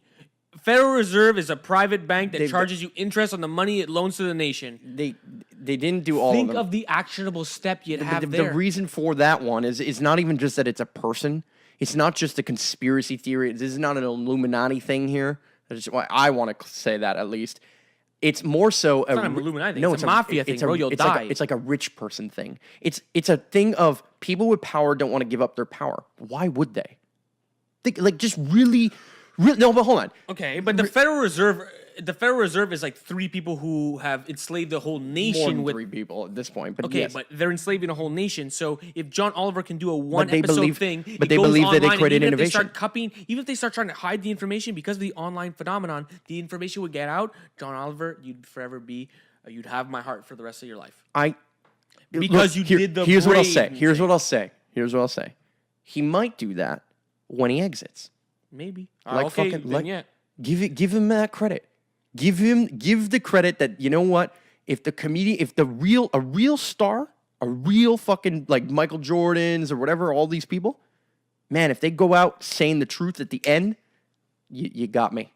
You got me because you built up to the peak trust and then you laid the thing. If I go around today on my stage right now yelling, the Federal Reserve, the Federal Reserve, the Federal Reserve, I'm fucking Alex Jones. Yeah. And so you have to realize that I'm not gonna influence the masses through being serious all the time. That's exactly the character that I'm butting up against. I've met the wall of me being motivational and serious and all those things. Not that I characterize myself as motivational. No, but nobody wants you to be serious. The client don't want you to be serious. I want you to be confident. And I want you to get shit done. I want you to be confident. Sure. I don't want you to be serious. You want me to be serious with your money. A confident person is serious when they need to be serious. That's like, do you need me to be serious? You want me to show up? Yeah. No, I get it. I get what you're saying. And all I'm trying to say is, but if that's the case, where here and there, the star who has the most peak trust says the thing and then exits out the fucking back, like when they exit with the clap, right? Like a comedian goes, gives like and we'll end it here. 1, 2, 3, boom, like the hi-hat hits, and then they fucking like, thank you very much, and they run off stage because that's the thing, that's the peak of the joke. Fucking brilliant. If they do that, then they're legends. We haven't seen that yet because they haven't had that full opportunity because they had to gain momentum. And they're gaining momentum with a show that I agree with, and for the most part, I don't always agree with all their views. Yes, they have an agenda, and it's interesting that they're informing me, and look, I'm a fairly educated person only because I value education. That's what educated means to some degree, okay? I value education. I watch educational content constantly. Watch documentaries every single week for years. And I love it too, but I feel that show I get what you're saying. That show is trying to pat me on the back, and Yes. I hate that when someone does that to me. I'm But not that's an idiot. but that's yes, because You know what I mean? Like- I know, because you value you have a higher level of, like, you have a high standard as Let well. me be curious and let me make my own decision. I get that, but that most people don't want to make their own decision. That's why they're not entrepreneurs. That's why they're, you know what I mean? Like, people don't walk into work and say, you know what, I should be the boss around here. Let me start making the decisions. And that's why I quit every single business I've had. Because I swear to God, I've had that thought, and I must have been like teenage and having those for thoughts. sure. And that's, with all that said, ladies and gentlemen, thank you very much for your attention. Thank you so much for making it out here. We'll do another one soon. Well, for sure. And if you want to check out Germ, where do they find your ass? Speak to the camera. I don't know. Google Germ. Germ. Check out Mark on Facebook, and I'm his mutual friend. GERM. Germ Dee. DEE. DE. If you made it this far, I'm sure you're gonna fucking find Germ on your own. Yeah. Go find him on Instagram. He's fucking hilarious. He really makes me laugh.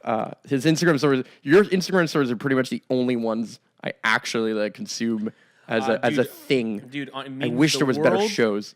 It means the world because you're not the only person that says that, and it takes a minute to comprehend when someone says they go on to Instagram sometimes and it's just to check to see what I'm doing. Yeah, it's funny. Instagram, why are you blocking my posts if people aren't using? It's the only reason people use an app. Well, I mean, I'm glad I talked you into it. I'll say that. Yeah. Oh, yeah. And I got Steam It. So if you want, we can talk about Steam It after. Oh, well, another episode. No. I love it. I think it's brilliant. All right. Peace. Peace out. If you made it to this part of the video, you voted with your attention, and I appreciate you. Thank you so much for taking the time to participate, for viewing this video. If you vote with your attention by liking, commenting, sharing, realizing that we pay attention to this, that if I said something that angered you or if I said something that inspired you, let me know in the comments, because I cannot wait to have this conversation with you. So go make that happen. Click those buttons.